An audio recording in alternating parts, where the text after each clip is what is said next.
Hello, everybody, and welcome to the radio show, otherwise known as a cheap rebranding of a chatting stream. Hi, hello, everybody. Welcome, indeed, to today's radio show. And when I was a young girl, I mean, I'm only 21, but you know, when I was a toddler, there was this show that was called, in Vietnam, of course, was called Tổng Đài Chị Thỏ Ngọc. And it was basically, you know, kids would send messages to this sort of Lord and Savior, a rabbit chick, I guess, who would answer their questions, sort of like in a kiddish way. And it was like, send us questions, and we're gonna give you the answers. And we're like kid's best friend. Which, in this day and age, sounds very creepy. But back then, it was the vibe, you know? So today, I want to be that, but for you guys, the adults. Used to listen to it a lot. I actually did. I know it as a meme, back then. But, yeah, I guess I want to be that version for you guys. Except I'm not a bunny, I'm a crow. And I'm not your best friend. I'm the monster that lives under your bed. So, wash your bed sheets. Anyways, hello everybody. Hello for coming. Hello Gray. Hello KROWKO. I almost said KROWKO. Hezzy duck. Đây là đồ sư yahoo. It sounds kind of kinky. It do be. But anyways, I did reach out to you guys and gave you a link, a Padlet link. Out of all apps, I am old. Anyways, and you guys sent me a bunch of messages that I would like to read and answer. And one of the persons actually decided to send the whole Shrek script. So just out of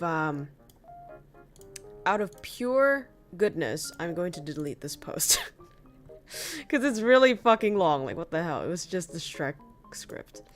But of course, if you want to send any messages or questions or anything, then do it in the link that was pinned in chat. And now shall commence our radio show. Before that, though, let me audio check.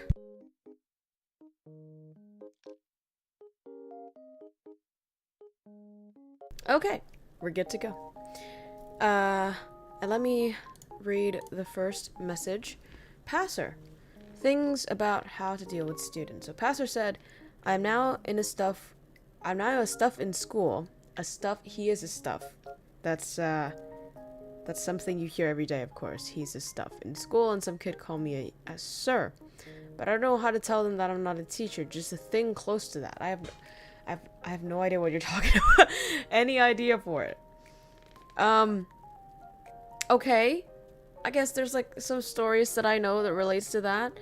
Back then I used to, you know, have a lot of extra classes, English extra classes, and in those classes, people, like the foreign teachers, would tend to self-introduce as, hi, my name is Tom, you can go ahead and call me Tom or call me teacher, and that's fine. But the students, obviously, who are not fluent in English, and who watches a lot of movies, like maybe too many for their own sake, and also, you know, the culture, Vietnamese culture of respecting your teachers, sort of combines into this amalgamation, and they use the word sir a lot to refer to the teacher, which makes the teacher very uncomfortable, because sir is like what you would call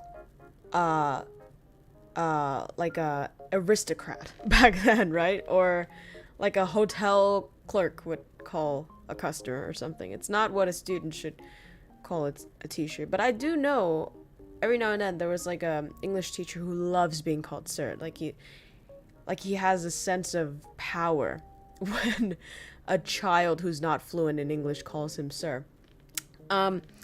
For you, I think maybe you're like a teacher assistant, in which way, I mean, I think it's just easy to tell them, like, hey, I don't like being called a sir, can you just please call me by my name or something.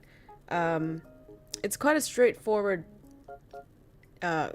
answer, I think, for this one. Mai đây là bài tập nói tiếng Anh và giờ tôi vẫn ngồi đây xem stream. Thực ra xem stream nói tiếng Anh đúng không? Nhưng sau đấy bạn có thể kiểu có hứng để làm bài tập tiếng Anh. Em có hay đến Việt Nam không? Em gì mà em? Con quạ nó nhìn vào đó, con quạ nó nhìn vào màn hình của mọi người. Nó nhìn mọi người đấy. How to get taller? Does jumping help? Now, this is a very interesting question. I myself have been asking myself this very question forever until only very recently. And ever since I was a kid, I come from a family of short people, okay? And it's even more insulting that my parents' siblings are really tall. So everybody from both my mother's side and my father's side are sort of gigantic. But then I'm the product of the two outliers, right? So my dad is tiny and my mom is tiny. And so logically, I'm tiny. And I popped out tiny. And I grew, I think, like in middle school or something. Or like not preschool? Like first school? How do you call it? Like secondary school? What's the first school called? Elementary school, right. I was quite big, but then I just stopped growing after middle school.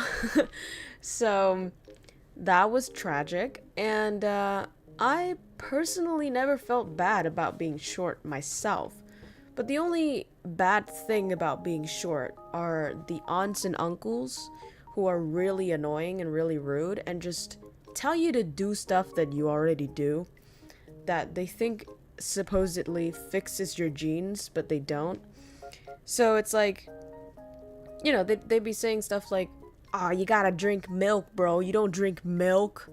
You don't fucking consume cow titties juice, dude. Like, or they'd say something like, oh my god, you gotta do sports. You gotta start picking up basketball. You gotta go swim, bro. You gotta go hang on a fucking, what is it called?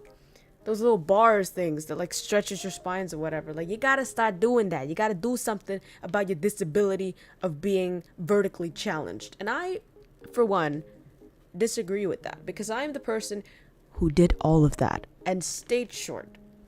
So to all my short kings out there, to all my short kings and queens in the chat right now, I know you, okay? I know you tried, and I know you have been trampled on by this giant world, but I'm here to tell you, okay? I'm here to tell you that it's not your fault, okay? It's not your fault. It's in the genes, bro. It's in the genetics. I mean, I used to swim like every single day. I drink more milk than the average human being ever did, I think. And I eat a lot of dairy products, so like my calcium is fucking on point. And I did the stretching thing. I always had the stretch bar. I don't know what the fuck they're called in English, but like I did them every day, but it didn't work. It didn't work, okay? And that's why to answer the question of how to get taller. How to get taller? Pick tall parents. That's how you get taller, all right? I'm not playing any sports, but I'm still tall. Exactly, that's what I'm saying. It's an effortless, God-given thing. But here's something else, if you're short and you feel bad about being short, let me tell you something, okay? Being short is one of the best blessings to life. Why? Have you ever been on a plane and you fly like economy and you know that you have a lot of leg room that other people cannot enjoy? That's because you're short, okay? Have you ever been in a car and you are in the back seat and you really want to sleep? And you can because you fit on the back seat. That's because you're short. Have you ever been on a sofa and you want to enjoy Netflix, but not while sitting? You want to lay down. You can because you're short, all right? So embrace your shortness. If you're a guy, hey man, you're gonna be able to dodge all of these superficial girls who are only in it for the 6 feet. And if you're a girl, then you know that all the guys think you're cute as fuck, okay? So like there's nothing to worry about if you're short. Nature needs variety. And there needs to be short people for there to be tall people. If you think about it, if there is no short people, tall people are not tall. They're just people. So you're the reason why tall people exist, and I congratulate you on your existence. Next question. Before that, let me read the chat. Con quạ nó nhìn vào lưng tâm của ông. You're not that tiny, at least some parts of you aren't. Oh, my head. Thank you very much. Mời bác câu hỏi đầu. Thiện Phong đáng lẽ ra phải gửi vào cái chỗ câu hỏi ấy. Gửi vào đây đi. Xong rồi em trả lời. Okay, is that supposed to be a call? It is. Now imagine being in your bloodline just getting to how to be tall. Why skip me? I didn't skip you. You are late to this stream. One of the very, very like first times that I can just be confident and tell you guys that you're late. It's not my fault. You're late. Parts with the plural. Holy shit. My eyes. I have gigantic eyes. Thank you very much. Oh shit. I think my earphones might be fucked up. Okay. The next question is gonna come right after. Hello? Hello? Oh! Wait, is it done? Wait, what am I doing? I just disconnected my mic. Sorry. I'm looking cyberpunk. No, dude, today's my, Yo, what the hell is going on with my earphones, bro? It's like fucked up major. Okay, I have no idea how to fix this, and I'm just gonna live with it. From Incognito, KROWKO Enjoyer. Do you have any plans or wish to get married and have kids? Not birth, of course. I know you don't like pain. How do you know that? That is really weird. And if you do, will you ever end this KROWKO stuff? I mean, nothing lasts forever. That's why I enjoy every moment of your stream and always feel like I'm not being cherishing enough to you and your channel. I wish your health will be better, and I want you to know you have more than enough strength to do whatever you want. Love you as always, Anonymous Guy. I hid a piece of puzzle in these texts for you to know who I am. I bet you can't figure it out. What the fuck? Okay, wow. That's kind of... I hit a piece of puzzle. A what now? That's kind of... That's very cool, but at the same time, like, I don't know how... Love you as always, Anonymous Guy. A piece of puzzle. That's ice. Oh, yeah. Incognito, KROWKO, and... Oh, that's so smart. Oh. Thank you very much, Ice, for that very smart puzzle that everybody except me solved. Let me just do this. Oh, now I can't hear myself. What the fuck is Oh! Oh my god. I think my earphones are fucked up, dude. I can see. Oh! Oh my god. Sorry. What? I can't. Ah! Okay, whatever. I have like static in my ear and it's pissing me off. Okay, these are, well, many questions, but I'm going to come at them one by one. The first question is, do you have any plan or wish to get married and have kids? I do plan to get married, and I also do plan to announce my marriage to you guys if I get married. I think that would be cool, and I did see some other VTuber announce their marriage on stream, and that's kind of cute. And I think, you know, we're in a community that is open enough to one another to, you know, enable me to do that without losing all of my subscribers. 1 second. Oh my god, this is pissing me off. There's like static in my ear. It's okay, guys. It's me. I'm marrying her. Wait. Don't see that, bro. Don't spoil it. No.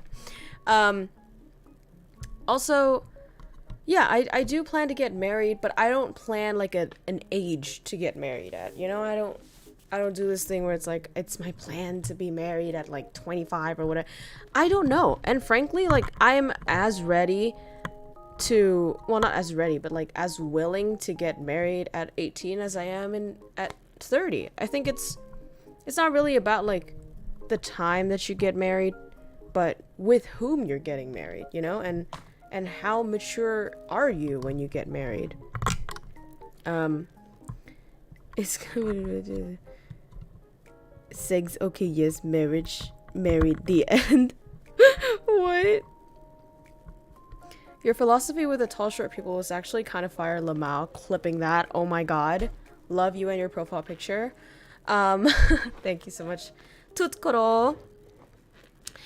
And, yeah, again with the married thing, you know, recently there's like this trend about polyamorous and relationships and such.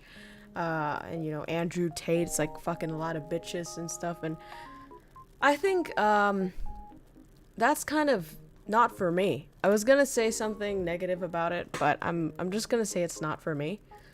I prefer a monogamous relationship. Okay, I prefer to have one person to dedicate yourself to and to live to the end of your days with. And yeah, that's just me. So I'm gonna get married, but about the kids thing, here's my point. Here's my stance with kids, right? I feel like as I grow older, I might want kids. Now I don't want kids because I'm 21. You know, like yeah, people get kids at 21, but like, on average, like, do we want to have kids at 21? I don't think so, especially these days. People say, like, you know, educated women, like, the more educated you are, and like the higher IQ, and this is not to flex, this is just to like the statistics and the fact, or at least, you know, the findings, like I think something like 16 points of IQ upwards from 100 and something. Was it 100? Yeah, from 100. It's like from average. The less likely you are to get married or have kids or whatever. And that's pretty sad because I do plan to have a higher education, and it's not that I want to sacrifice everything for my career, but you know, I'm also not that, oh my god, it's a kid, I love kids, oh my god, that's so cute, oh my god, it's a baby, like, I'm not that yet. So yeah, but if I do have a kid, I hope that I have many kids, because I mean, yeah, raising them is gonna be hell, but when they grow older, they're gonna have more siblings, and they're not gonna be alone, they're not gonna be lonely. And I do know a lot of, like, well, not a lot, but I do know some lone children, like, what is it called, like, single children, what's it called, like, to not have any siblings. But like, I do know some of those people to be okay, like, to be good people, but I also do know a lot of them to be kind of fucking intolerable. So, you know, and I just think one day my kids are going to come to the realization about the finite length of time they have on Earth, and just how I'm gonna die, you know, so their parents are gonna die, and how they were not born into this world with their consent. And I'm not saying this to be woke, but I'm just saying, like, you know, you didn't just, like, decide to be born, right? You didn't decide to go through all of this, and no matter how rich you are or how privileged you are, life is still gonna have a lot of suffering. And, you know, kids are just thrown into this world of suffering, and, you know, you may say that's a blessing, you get to learn stuff, la la la, but, like, yeah, only child, thank you so much. Only child are usually spoiled, you know, and they sort of lack the early stages of development, especially with, like, social skills and such. Hello Tao, cảm ơn Tao vì thumbnail art rất là đẹp ngày hôm nay. So yeah, what I meant is, what the fuck was I talking about? It's a very messy. show. Hello, Amit. Thank you very much for joining Bronze Talon. Very happy. Oh yeah, so I had one of these sort of realization when I was just laying in bed and I was like, oh my god, I wasn't born out of my own will. I'm here now and I'm gonna have to suffer and I'm gonna have to die because what? Because my parents fucked each other and decided to have me. And obviously, a child's a blessing, la la la, I get it, but there's also the anxiety that you're gonna leave your child in this world and they're gonna not have you anymore, right? And if they don't have you, who do they have? Well, they might have a sister or they might have a brother, but if they're the only child, it's sort of alone, it's like it's lonely. You have the sense of like there's no one else in this world for you except you. Love the lighting in the background, thank you so very much. May or may not be spoiled. The point here, it's not about the spoiling, but it's more about the lack of social integration, lack of social skills development. What the hell? Why are you like spamming these things? Naruto is the only child. He's a Hokage now. He's also not real. But yes. He knew. Parents are paralyzed, just happy. Yeah. You're not a member of it? What the hell? No, you are. I think it just like automatically shut up. Because if you have this ha ha ha emote, that means you've been a member for months. So I think it's like 3 months. Okay. So yeah. Next question. If you do, will you ever end this KROWKO stuff? My view, or at least my what is it called, my plan is to not end this KROWKO stuff anytime soon. From a very practical standpoint, I'm just gonna go out and say it. I'm just gonna be real with you. This is a really good source of income for me, and I think yeah, you have to stream every day and you gotta do a little computer stuff and get a little headache sometimes, but that is fine, I think, for the amount of money that I can get from it, the stability, financial stability that I can get from it. I wouldn't say stability, but like, support, I guess. If I do have a family, then it would just be support. Right now, I think I'm quite stable, but I'm also living with my parents, so you make of that what you will. But yeah, so I think if I get a full-time job, it's not impossible to still stream.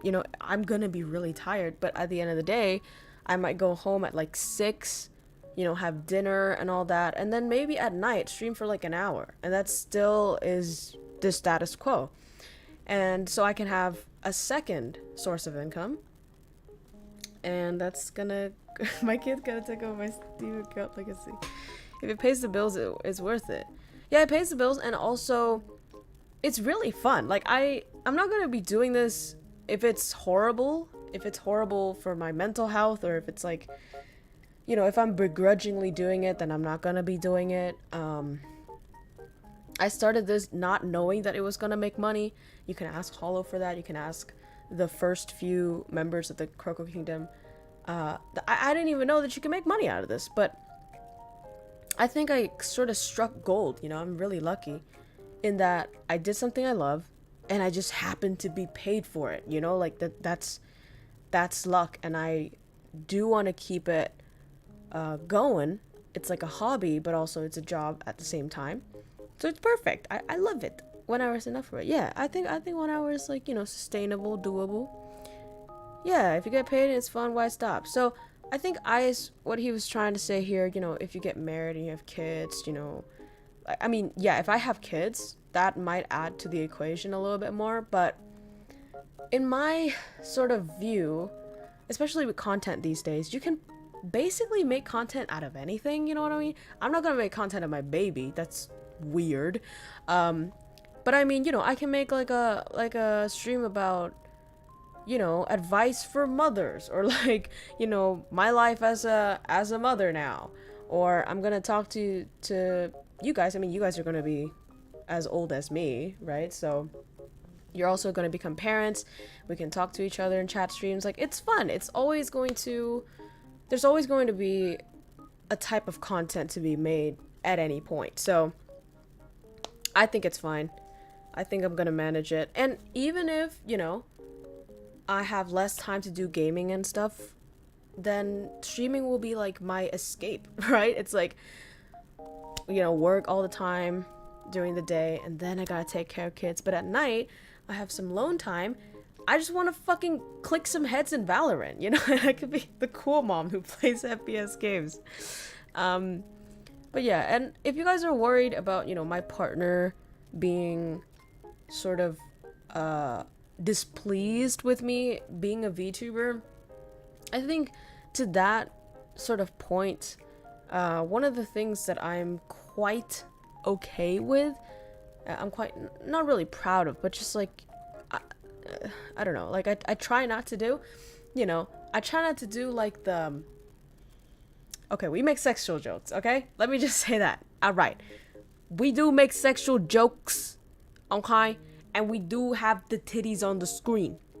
But I don't sell myself out like a prostitute would, like it's not like I'm being a porn star, or I'm texting like multiple dudes and being like, oh my god, you want my feet pictures? That's $200. Like, I'm not doing that, right? I'm just streaming. I'm just playing games, or I'm just talking to people, and I make jokes, and I have fake titties on the screen, and that's it. So I'm not scared of a partner being like, oh my god, I don't want my wife to be a whore, because I'm not. So I'm not really scared about that. About the kids thing, I might not let my kids watch KROWKO so early just because of the titties on the screen. Like, like if they get used to the titties way too young, then that might be an issue, but I don't know. Your titty is out in my titty. These are fake. Everything is fake. Life is fake. Wake up. No. Yes, it's playing in the mommy cool. Yeah, the sex jokes. But I'm saying, like, if they're too young to understand sex jokes as well, even so, I wouldn't let them watch, because the titties, man, like, what? So hopefully I'll have like a separate stream room, and I'll not let my kids in there. Imagine flexing my mom's a VTuber. I don't know, man. Maybe by then my model would have changed and I would have covered up, who knows. Anyways, okay. Nothing lasts forever. Wake up, soldier. Alright, another question from Anonymous. An anonymous sender said, America, Europe, Asia, the rest? Okay. Roughly speaking, when people talk about something that happens or is what it is, they usually refer to America, Europe, and Asia. What? A random and common examples are time zones when they're brought up. What do you think are the reasons Oceania and Africa are not thought of, unless something is explicitly related to them? Oh, this is actually a really cool question. My personal experience with this, well, what I learned, I guess, in university. So I took this course about Asian politics, basically. And I study abroad in Australia. So every time you learn anything, they try to connect Australia with the topic. So they tried to connect the topic of Australia and Asian politics. And basically, Australia is sort of complaining that they don't really belong anywhere. Obviously, it's, Oceania, as this person's talking about. And they say, well, they're physically closer to Asia, but the Asian countries don't really accept them as one of their own. Because culturally and politically, Australia leans towards the West and towards European countries, and especially America, which is really physically far away from them. So they don't actually belong in any basket. And it sort of becomes a little bit tricky when it comes to like group benefit or any sort of like circle that you can join. That there's like an Asian political circle. There's the European, like the EU and stuff like that. And Australia just doesn't belong. Well, obviously now, you know, they have like military circles and economic circles as well, but politically and especially identity-wise, Australia is a little bit left out. And for Africa, I don't know because I don't actually study any of it, but my guess is that because it's quite different from Asia, right? So you don't really you can't really group that with Asia. Politically, I know nothing about African politics. But maybe it could possibly be because they're underdeveloped, like a little bit too much. Then, you know, like political power might not be too much to like not a force to be reckoned with. I'm guessing.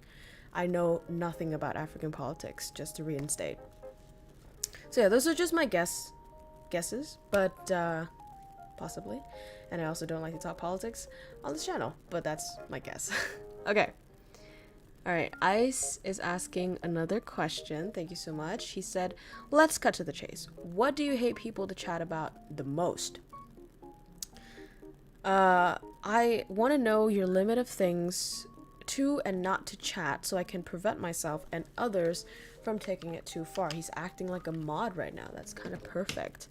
Because, you know, I don't want to get banned. I saw a guy chat the R word. Okay, and you don't like it. Your friend said the S word and you don't like it. For sure. Word and topics you don't want to see in the chat. Thank you very much. This is an amazing question, Ice. You're asking all the golden questions that I love. So, a few things about chat bans and such. I'm gonna admit this, okay? I'm not a very concrete person. I'm just gonna say I'm a little bit all over the place. I don't have like a concrete chat ban, like chat rules. I usually just go by, you know, just be respectful in the chat. Thank you very much. Obviously, you know, words like fuck or shit, it's like, it's swear words, but it's also exclamations, right? Like if it's a joke and you're like saying, oh, fuck this character or something, or like fuck bees or whatever, then that's a different thing from like offending somebody explicitly and directly, right? Like that's a no-go. No slurs against races or minors. Yeah, I think that's a given, but I'm saying like personal stuff as well, because he's asking me like what else don't I want to see in the chat, because obviously, you know, slurs, that's a given in anybody's chat rooms anyways. So for me, you know, I don't like it when people directly sort of insult each other. Like if a guy pops in here and goes fuck you, like that's fucking rude. Hello. And also, you know, if you use the word bitch as like a direct insult to somebody offensively, aggressively, I wouldn't like that vibe in my chat, even if they're swearing each other up in the chat. Even if it's not directed at me, I wouldn't want that energy in my chat. You know, slur, like, you know, the S word, you know, slut or whatever, like, I don't like that word. Again, I think it's really, you know, insulting, aggressive, and I don't want to build a community where that is the norm, where that, you know, language is normal. I don't want that to happen. Thank you so much, Toda, for becoming a bronze talent. Thank you very much. I say it's like common sense, people understand it differently. Yeah. Freedom, quote unquote, of speech. Here's the thing, this is not like a political discussion forum, right? And again, I'm not saying like, oh my god, you're doing a hate speech, I'm gonna report you to the police. I'm not doing that. I'm just simply banning you off of my chat because I don't want to create that type of community. And it's cool that you can curate your community, right? You can pick and choose what type of people you want to allow into your circle and your audience base. And to keep this area, this space, really fun and fresh and cool for everybody, I don't want to include those types of people. So that's what I think. But again, it's a very what is it, like a vaguely defined limit, I guess, but I'll definitely let you know if you said something out of line the first time. If you do it again, most likely I'll just ban you. If somebody like straight up goes into our chat for the first time and says that, I'm just gonna ban them, no questions asked. If it's somebody who's been in the chat for quite a long time and they're acting fine, but suddenly they do something bad, I'll give them a warning. If they do it again, I'm gonna ban them. So you know, it depends. It depends, but I'm going to let you know, basically.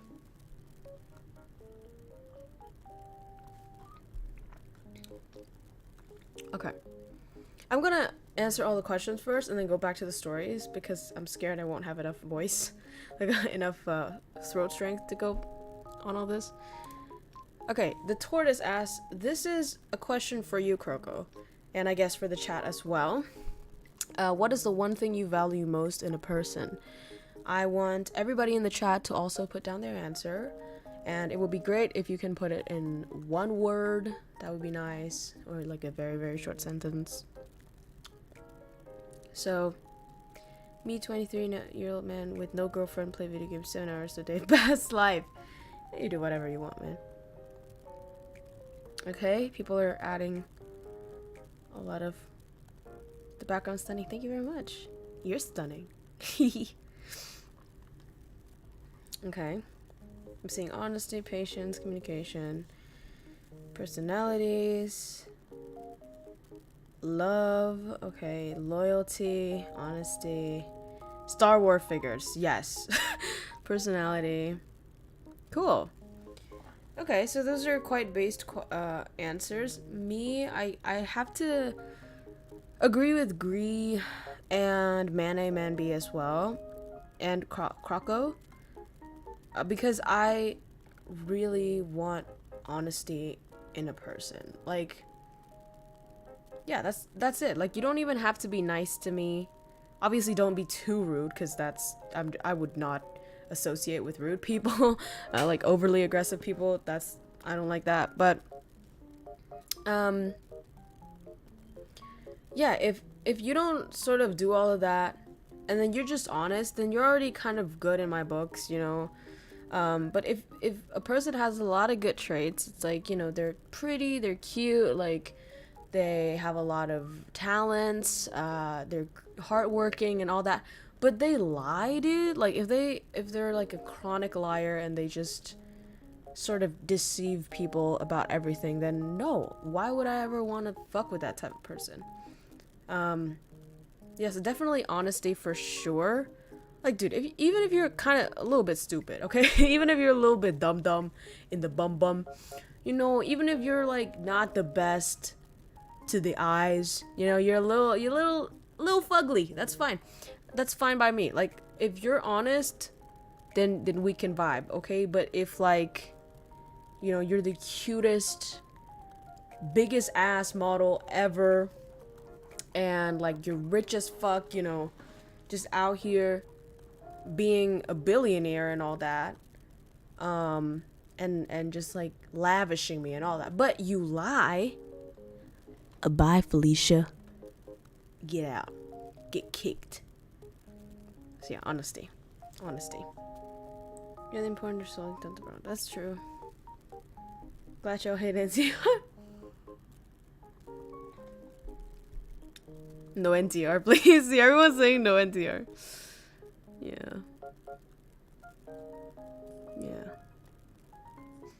That's true.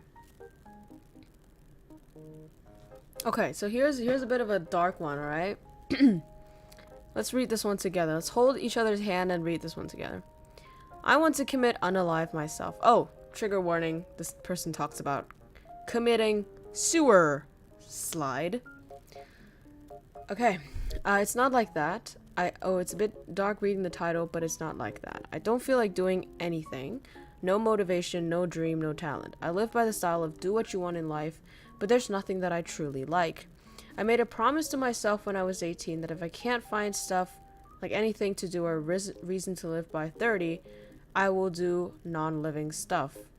Because there's a song called Sao My Nam Cuộc Đời. It's about a human average life till 60, and we Vietnamese battle wars. What? and such, and I feel like it's the first half of my life is ass. Low chance it'll improve in the second half. I still have 9 more years to make it, but do you think it's too complicated, too much? Because you live for a reason. If you don't have a reason, you don't live, right? Okay. Okay, so let me ask you a question. Why does a bee live? Just asking you why. Just asking, why does a bee live? Okay, did you get your answer? Yeah? Okay. And then, why does a mosquito live? Alright. Why does an elephant live? Okay. Alright. Why do leaves sprout out from a tree? Okay, just get all your questions. Okay, why should a cloud float on the sky?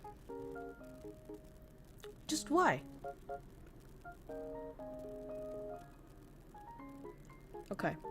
And now, if you came up with, like, answers to those questions in sort of like a functional way of like, yeah, the bee lives because it, you know, spreads around pollens to the flowers, or like because it serves the queen bee, because it is the queen bee and it, you know, gives birth and stuff.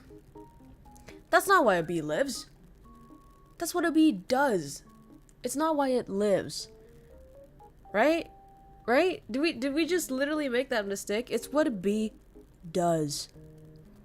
But it's not the reason why it lives.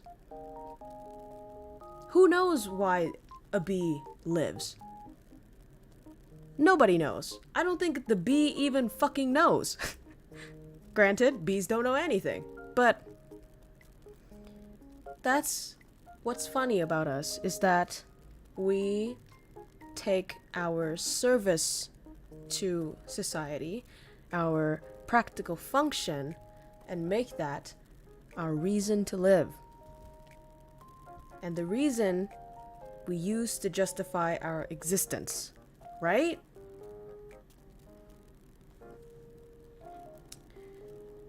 But that's a funny thing.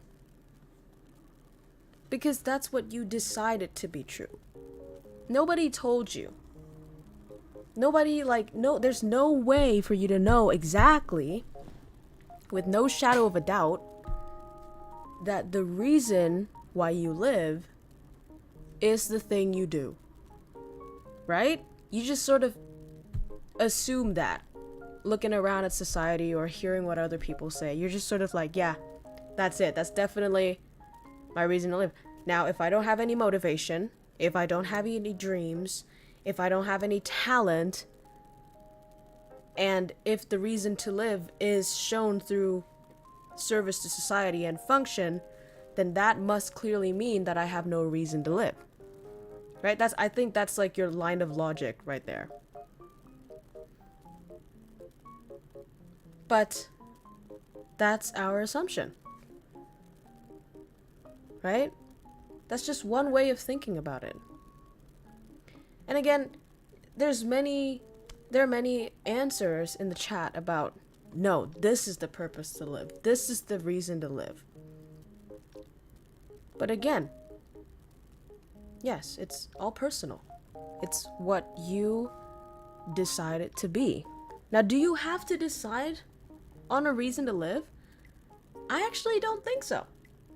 Because sometimes, this is very funny, but in Naruto, right? If you guys watch Naruto, there's this really cool character called Shikamaru.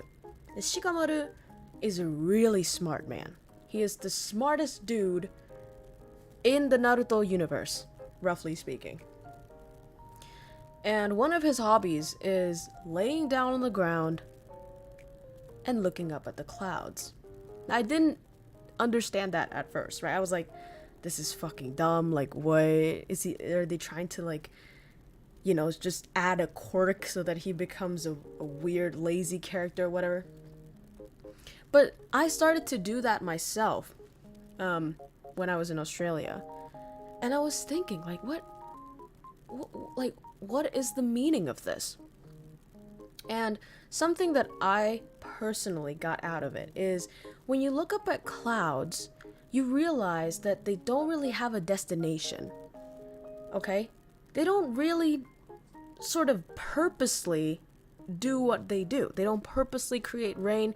They don't purposely follow the wind. They don't purposefully exist. Right? It's not like they sort of like have this sentient shit that they're like, yeah, this is my sole existence is to do this, and it's like, this is my purpose, this is why I'm here, and I'm gonna go here, and I'm gonna do this. Like, no, they just float around and they just exist.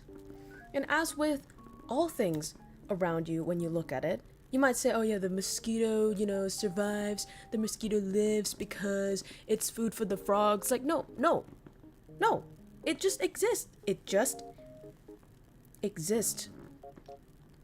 And the funny thing is, we can't even accept that it's okay to just exist.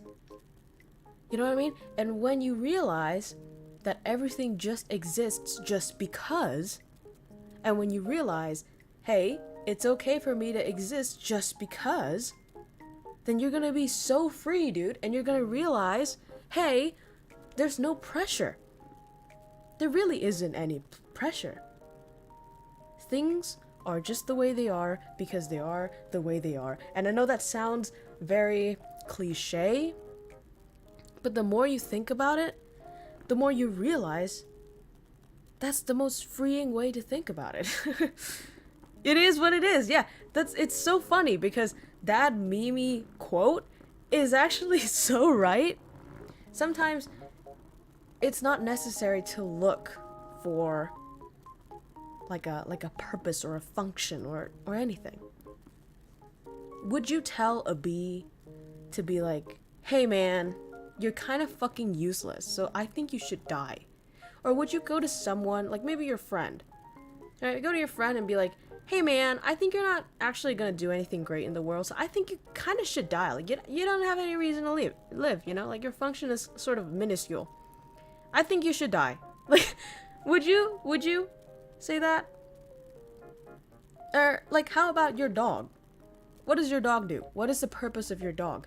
If you actually think about it, when your dog was born, was it like, did it set out to do something? No.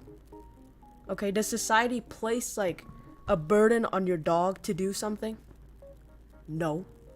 Would you tell your dog to die because it has no reason to live? I fucking hope not. But yeah, that's the point. Things just exist because they exist. Now, I'm not saying this so that you don't do anything. You just sort of lay there and rot to death. Like, that's not what I'm saying, right? Obviously, do whatever you want to do. Or do whatever you don't want to do. Whatever. But, like, point is... What the dog doing? Point is... You gotta shake from the root of your thinking. The root of your thinking right now is, I have to be of some function. And here's also like another like hidden layer of thinking, right? Maybe what you're thinking is, I have to do something of significant importance. And this significant part is what trips a lot of people up. Because some people might be like, okay, there's literally nothing I can do. Like, I don't have a passion. I don't have that sort of like fiery like emotion inside, that drive, that sort of like Sigma grind set. I don't have that. So I must be of no good. I won't be able to do anything groundbreaking. I won't be able to change humanity for the better. But if you truly just want to contribute, you can literally do the most minute thing, and it would still be doing something. Okay, you could be like the dude who sharpens toothpicks. Okay, that requires, I don't think it requires passion. It's great if you have a passion for it, but I don't think like the physical act of it requires passion. And you might be like, okay, this is like my fucking life is a waste. Dude, what the hell do? I sharpen tiny little pieces of wood. This is stupid. I don't know. But as a fervent toothpick user, I'm saying you're saving my life a lot of trouble, dude. I'm getting that piece of meat stuck in my tooth out, so I don't have a cavity, so I don't have pain, so I don't have to go to the dentist all the time and pay a lot of money. And you know, you're helping me tremendously. And then you're helping a lot of people tremendously by sharpening a piece of wood that you have no interest in. But I know that's very like random, but that's kind of the point, is that whatever you do, there's always a job for anything, and whatever you do, you're still contributing. You don't have to be, you know, POTUS, dude. You don't have to be fucking the president of the United States, okay? I just joined the video, so thank you so much.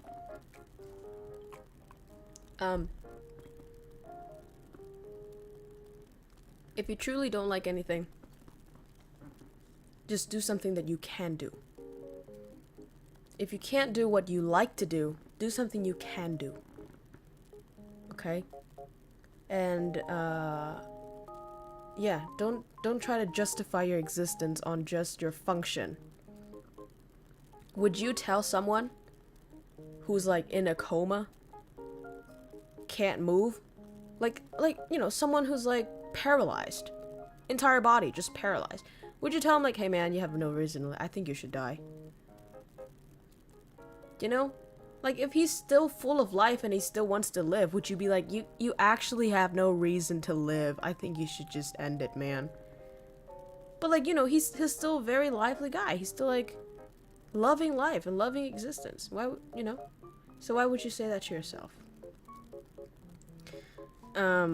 Basically everything works in a circle. Yep. Yeah, I think everything works in a circle. For example, right? And you might say this is like exaggerating, but you know, the odds of it are not zero.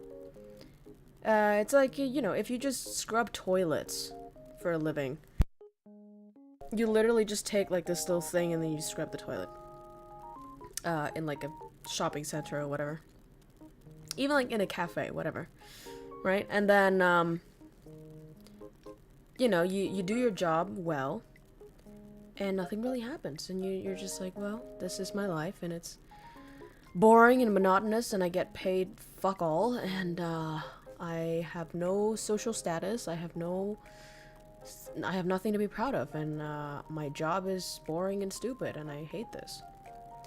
But if you could also think it in this way, you know, a situation might happen where somebody goes into like that toilet and the toilet is not scrubbed well and they sort of get a disease from it, you know, or like some surfaces or like a food that isn't clean, and then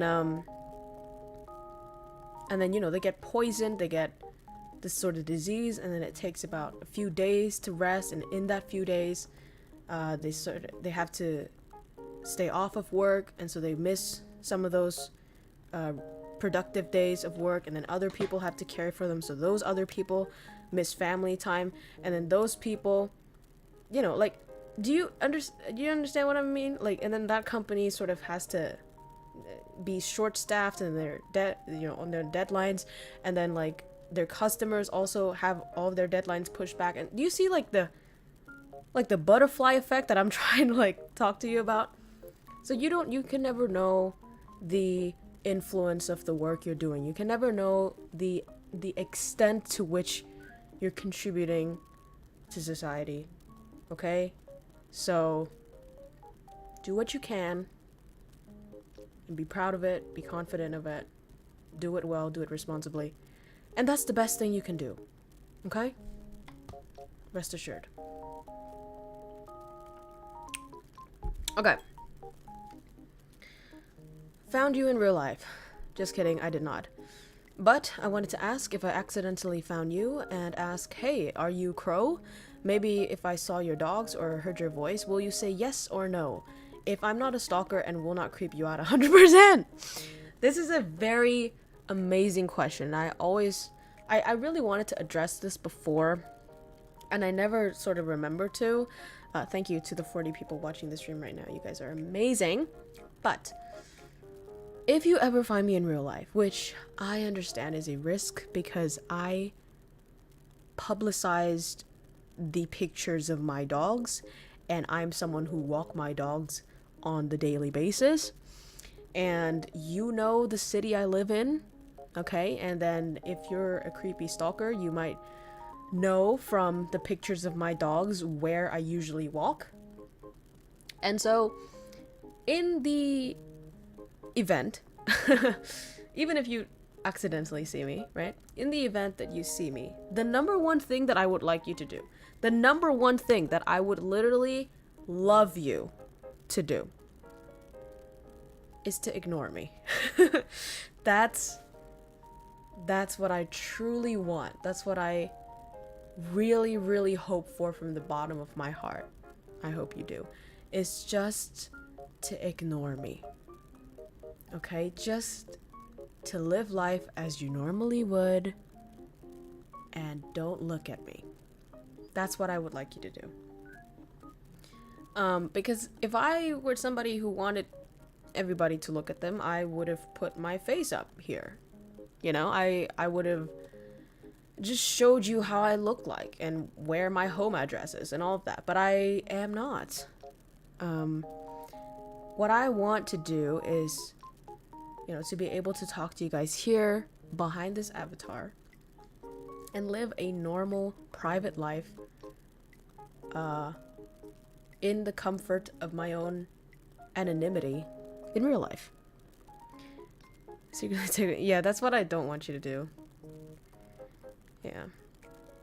So, you know, again, it's not like I have a punishment for you if you do it. Because I just think, you know, if I have great people in the chat, if I have great fans who actually care about my well-being, you know, who actually give a shit about me, then they're not gonna do the evil things and the sneaky things. They're not gonna leak my face. They're not gonna track me down. They're not gonna do any of that. So I have trust in you guys. And if you actually do ask me, it's most likely that I will say I'm not. so that's that. Can I at least say I would again, I would prefer not to do that. I would prefer not to have any of that, because here's the thing, like, you know, if I what do I say? Like, if I say, yeah, that's me, hi, hello, and then, you know, if you could just follow me home, like, that's really weird, you know? So I would just personally want you to ignore me. That's what I want. In my opinion, something else is gonna leak if they wait. If you're eating in a restaurant, I can ignore you and secretly buy you dessert and tell the waiter to tell you this gentleman paid it. You turn around and saw no one. Yeah, but so that's what I would prefer to do. If I actually met her in real life with her dog, I will ask, can I pet your dog? It's kind of cute. See, this is very off topic, but that's what I want from anybody who wants to pat my dog, okay? Because I have a certain pet peeve, and my pet peeve is people who interact with my dogs without warning me. And I know that sounds a little bit like entitled, like, oh my god, Gen Z, you expect the world to serve you and to be of your, like, to create your safe space. Like, dude, the only reason why I want other people to at least talk to me first and ask my permission or, like, warn me before interacting with my dog is because I'm training my dog. And it's already hard to keep a dog in training mode, you know? And then, dude, like, Vietnamese, like, middle-aged men will literally just do, like, like, they would literally, like, fucking whistle at your dog. They'll clap their hands, and they'll be like, you know, just walking by, and they're just like, you know, come here, doggy, and then, oh, blah, blah. They would just do fucking anything to break your dog out of the training mindset. And it's so bad for me. I fucking hate it. And every time anybody does that, I don't care if they're like a gang member or they have tattoos or they're like twice as big as me. I'm gonna throw them the meanest side eye ever. I'm gonna make sure that they fucking see it. Because, dude, I'm so mad, dude. It happens everywhere. I know, right? It's so stupid. Yeah, you would think it's basic decency or basic politeness, but it's not. And especially because, like, my dog is a huge dog. She's a guard dog, okay? She's a Doberman. Like, do you know how hard it is to pull back a Doberman? She's like a mini horse, okay? And if she wants to lunge at you, which she does when she's excited, like, there's no way I'm gonna walk out of that looking like the victim. I'm gonna be the villain of the story. People of the streets are gonna be like, oh my god, your dog attacked somebody, your dog lunged at somebody, this dog is a public hazard, it has to be locked up.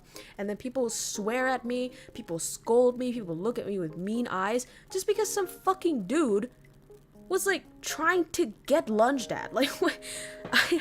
I really hate that.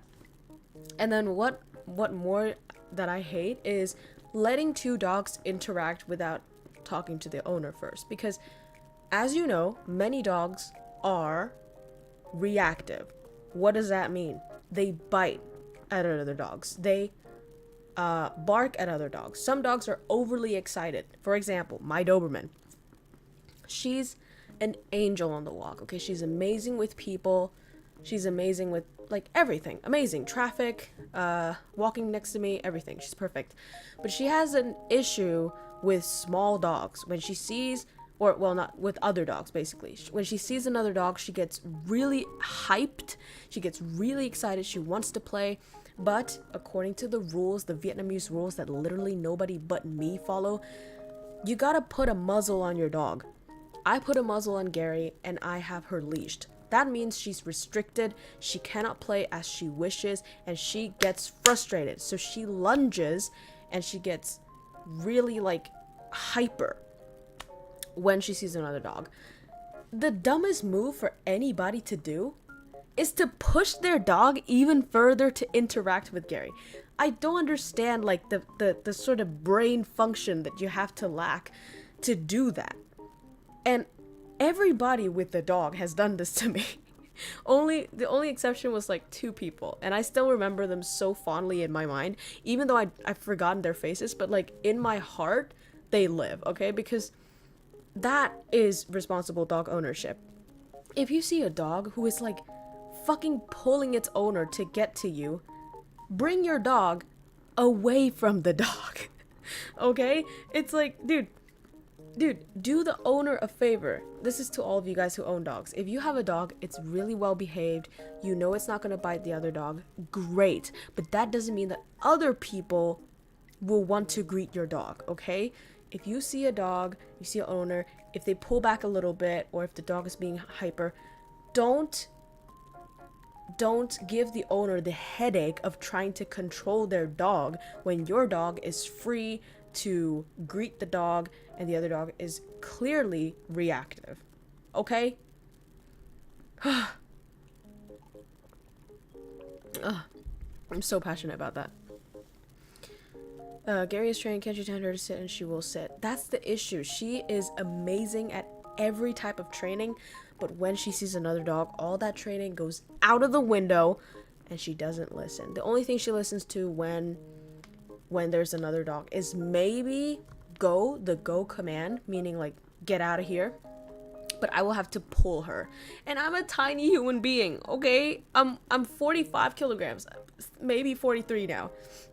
She's 25, okay? Like, holy shit. I can't believe this is my actions have consequences, NPC. The mom took me to love any dog. My dog was legit bottom. He never bit another unless it was me and deliberately knowing him. Was also submissive and breedable. JK about the breedable part. Oh, because he's neutered? That's funny. Humanity stupidity. Your background is hypnotizing like a succubus trying to succumb me. The pain of owning dogs in Vietnam. That's absolutely true. I really wanted to bring Gary to Australia, but it costs it cost a fortune. And it also takes a year to accomplish, so like, no, not gonna happen. Quạng Ngọc, please. Sao em? Holy moly, small girl. No one in the right mind would come and pet a Doberman of 35 kilo. But they do though, and it's so dumb, dude. It's so dumb. Big dogs aren't your thing. No. I love my big dog. And again, she's perfect. Again, I'm telling you this. She's perfect with any other type of interaction. Like traffic going around, she could pass the road. Amazing. Right by my side. When it's red light, she knows how to sit down. She knows every trick under the bus, dude. She knows how to protect the house. She knows how to walk by me. She's beautiful and quiet. She never barks at another dog. She's great with the muzzle. She even puts her own face in the muzzle because she knows it's time to go. She's perfect. She's beautifully toilet trained. Everything about her is perfect. The only thing that I'm trying to train her out of is reactivity with other dogs. And the best way to do that is if other owners take precautions and don't rush their dog to your dog while you're training. So that's why. Okay, let me go back to the questions. Anonymous said, can you call me daddy? No, I cannot. Okay. Let me get to the questions. I'm skipping the stories because they're kind of long. I'm getting to the questions.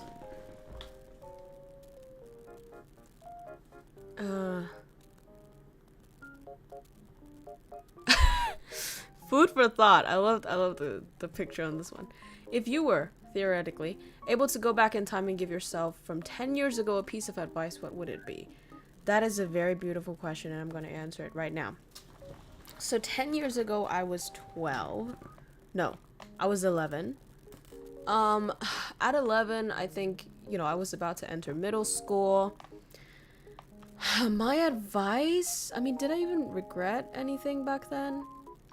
Here's the issue with me, okay? When I was in middle school, I was the nerdy girl with braces and really long hair that I don't comb because it fucking hurts. Like, my hair was below my butt. Like, it grew over my butt, basically.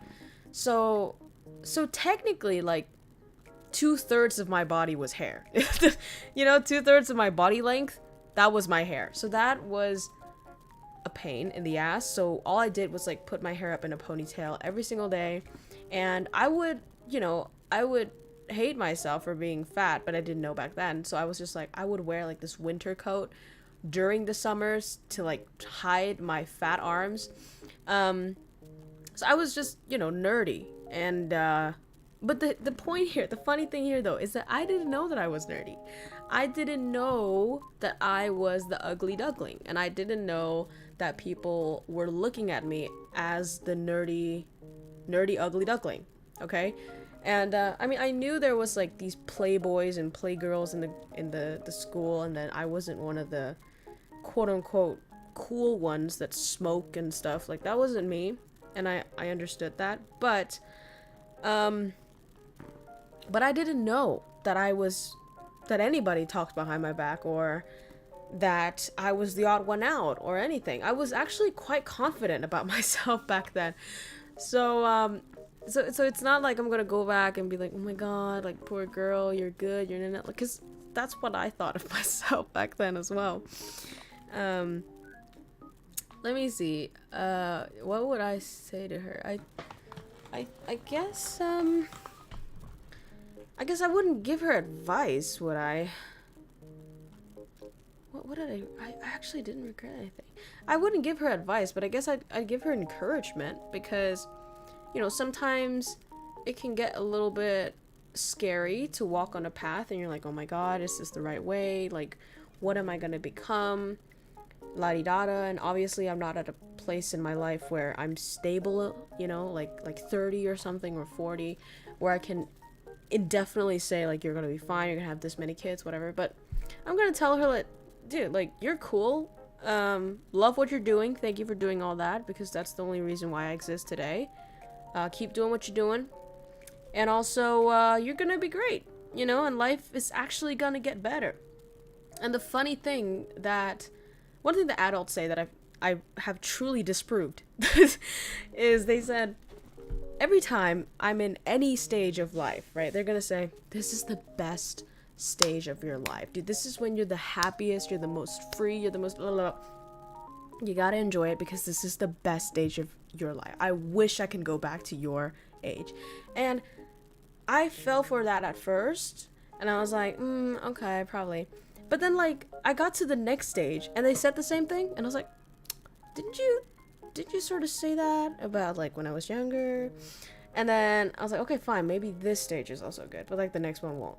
And the next one came, and then they did the same thing. I was like, okay, this is starting to get, like, really fucking sussy. Do you just say this to, like, everybody?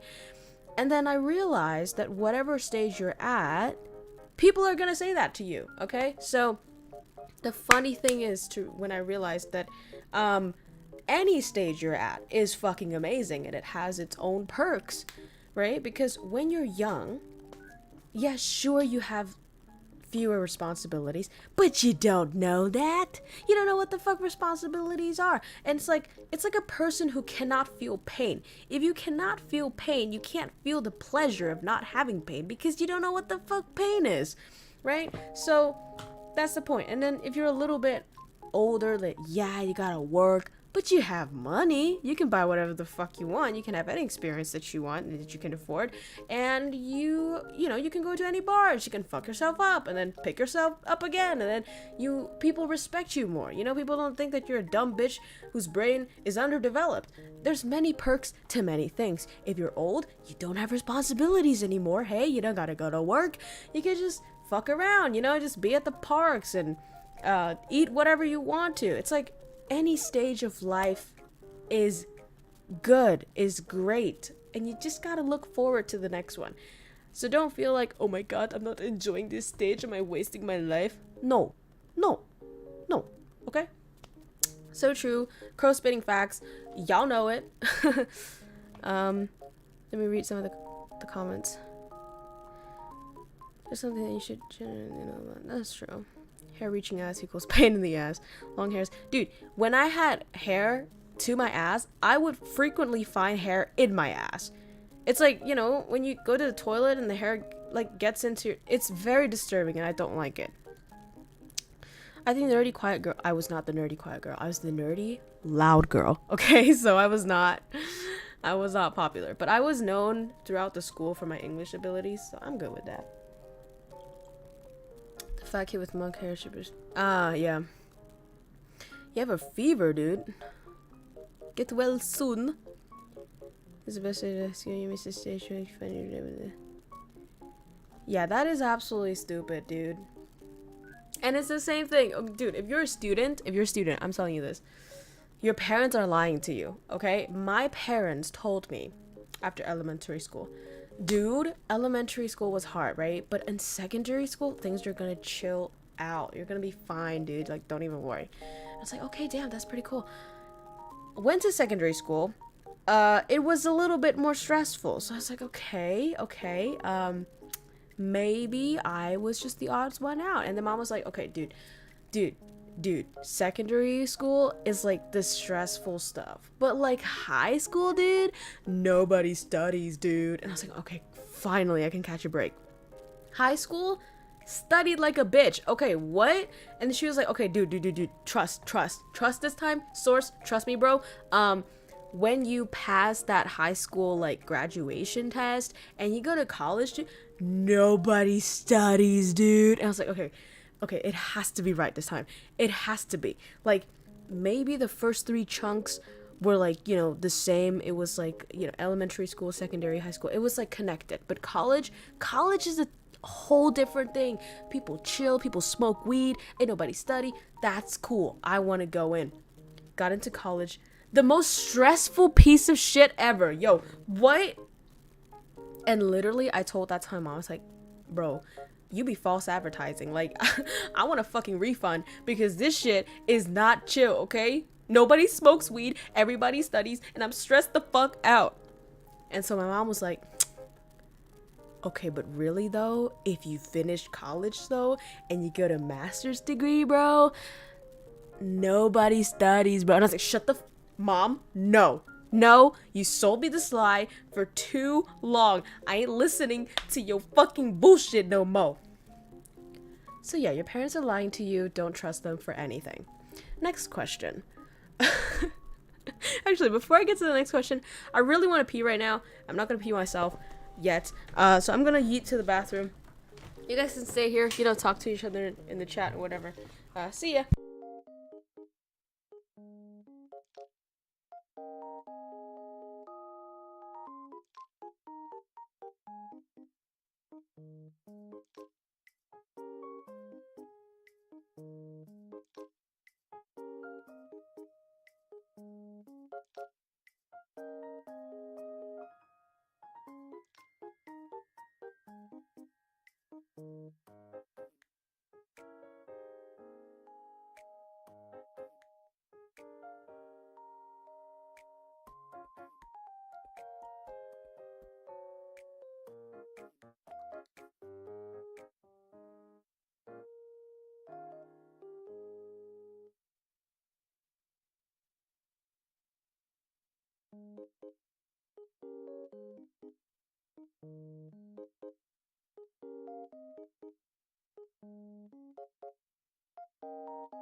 I'm back, bitches. Hello.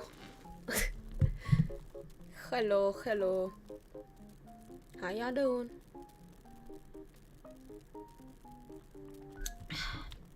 Alright. Next question, please. The next question is from Anonymous. If you know the world is gonna end in a week, what would you do? Oh no, this is from Ame. Thank you very much. What would you do to spend your time? What would I do if I had one more week? I would probably eat every single thing that I want to eat. That's the first thing that comes to mind.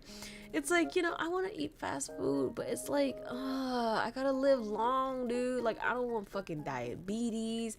I don't want to be fat when I grow old. Like, that's gonna fuck up my joints. That's gonna fuck up my heart and my liver. But now if that's like a week, dude, fuck it, bitch. I'm stuffing every McDonald's fries down my system. I'm also going to do what? What am I gonna do?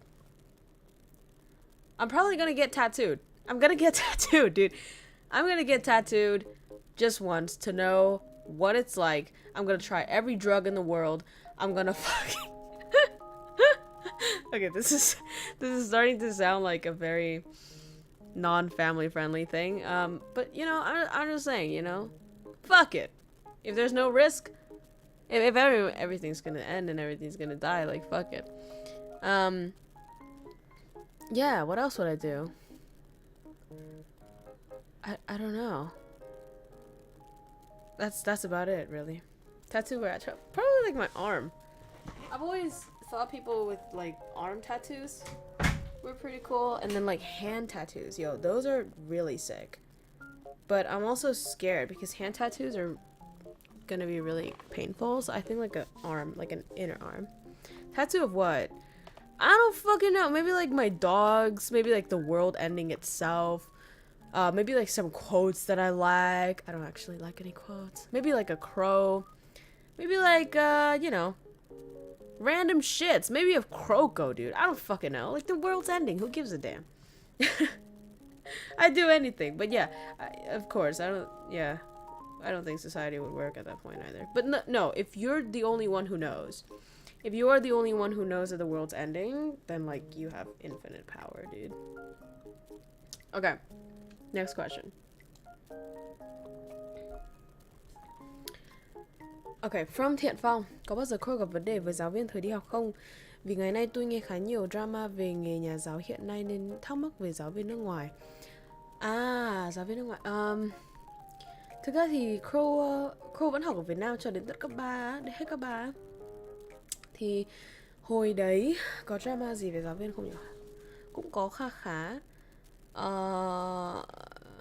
Cũng có một vài cô giáo kiểu cũng ghét Crow, nhưng mà thương là tại vì bình thường Crow kiểu thầy cô nào cũng quý nên là cũng ít thầy cô giáo ghét. Có một cô mà kiểu lúc đầu rất là ghét Crow ấy, nhưng mà về sau kiểu lại thành quý Crow nhất ấy, nên là cũng không tính lắm. Tại vì cái đợt đấy kiểu có một cô giáo tiếng Anh, cô ấy kiểu rất là gọi là bossy ấy, kiểu arrogant ấy, kiểu là ta đây biết tuốt, xong rồi kiểu hack dịch, xong rồi kiểu bị anger issues ấy, kiểu nói chung rất là ghê ấy. Xong đợt đấy thì kiểu KROWKO đã học tiếng Anh trước rồi nên là KROWKO cũng khá là kiểu tự tin về bản thân ấy.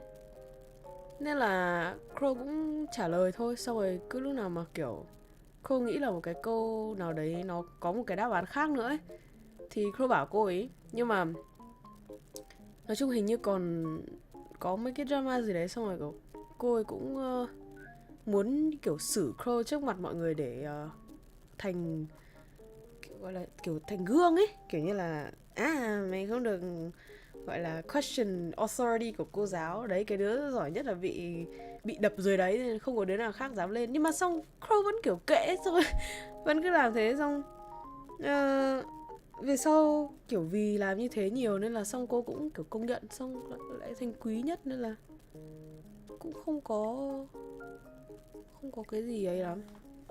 Chết gà giờ khỉ. Nhưng mà sao chả sao. Còn bên nước ngoài có drama gì không? Bên nước ngoài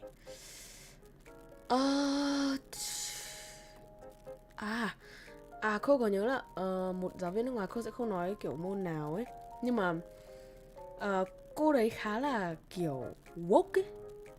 Thì lúc mà học thì cô chỉ cảm thấy không hẳn là drama đâu, nhưng mà đợt đấy các bạn cùng lớp cũng hay xì xào. Xong kiểu cô chỉ cảm giác là nếu như đang học ấy thì đừng lôi chuyện politics vào để mà áp đặt lên học sinh làm gì ấy.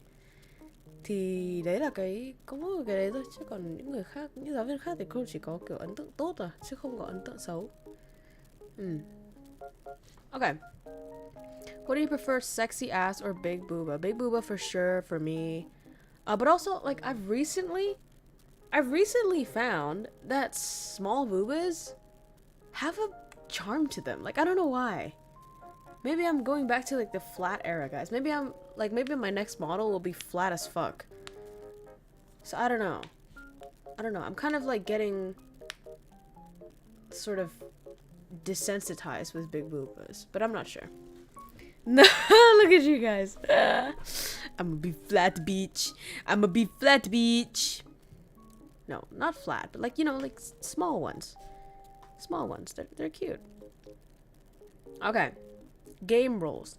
Do you play a support character because you want to work together and help them in the game, or play a support because trust issues to compensate for what you see in solo queue?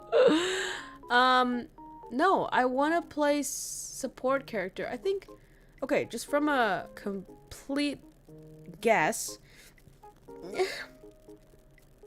Sorry. From a complete guess, I think girls tend to be a little bit more agreeable and a little bit less aggressive, like a little bit less violent, I would say. And so, or like physically violent, or have less propensity to be violent. So I think naturally my gender would also have something to do with me liking support characters, because, you know, you can also see that a lot of girls play support characters. And again, agree, I'm not saying that every girl is like that, but I'm just saying, you know, it's a guess with gender and stuff. And then also, personally, I like support characters because they tend to be a bit more, how do I say it? Like, not versatile, but like, what's the word for it? A bit more whimsical. Not whimsical, that's not the word. Like, how do I say this? Okay, so if you're a DPS, all of your main goal is to be, you know, like, smash somebody, or kill, like, what the fuck is it called? Shoot somebody, or, you know, break somebody apart. Like, it's something that's sort of, you only focus on the other. Oh, thank you, man. You should be putter. Put, give, please, and of course, nice content. Thank you very much. Give pat, please. I give pat. That was a kiss. But, yeah, I think healers tend to be a bit more magical, I guess, with their designs and with their play mechanics. And I do think that support characters, you have to pay more attention to your teammates. If you're a DPS, then well, at least people don't actually pay a lot of attention. I like playing tank and healers mainly because I like to pay attention to my teammates, and I like the feeling of good teamwork and the feeling of being able to protect someone or like help them, I guess. And what else? Oh, and you also get praised a lot as a healer. You get praised a lot. People like you a lot when you do a good job. And you don't have to be like at the front tier. You know, you don't have to fucking stress about how many kills you're getting. You don't have to, you know, be overly competitive with your other teammates. You just gotta like support people and be fun. Give please should be an emo but didn't appear. Sorry you felt like giving Keems. Oh, I give Keems anyways. Hehe. Support us, mental issues. Tanks are good. Tanks are pretty nice. Tank is like, it's a bit more versatile. At least for Diva. I like playing Diva in Overwatch. And for her, it's like you can also be a DPS because I usually have like the highest kill counts in the team as Diva, like higher than all the DPSs, right? So I can kill a lot of people, but I can also shield, so I can protect people, and I can run to anybody who's in need of help. So I like that. Yeah, everyone likes a tank. Everybody loves tanks. Tanks are the best people, right? Yeah. Okay. Just a fun idea to play around with would be a good idea. Story idea. If you would have an ideal date that leads to spicy fun, what would that scenario be like? What does that mean? Like how would I agree to sex? Is that what you're asking? DPS, direct pain supply. That's very true.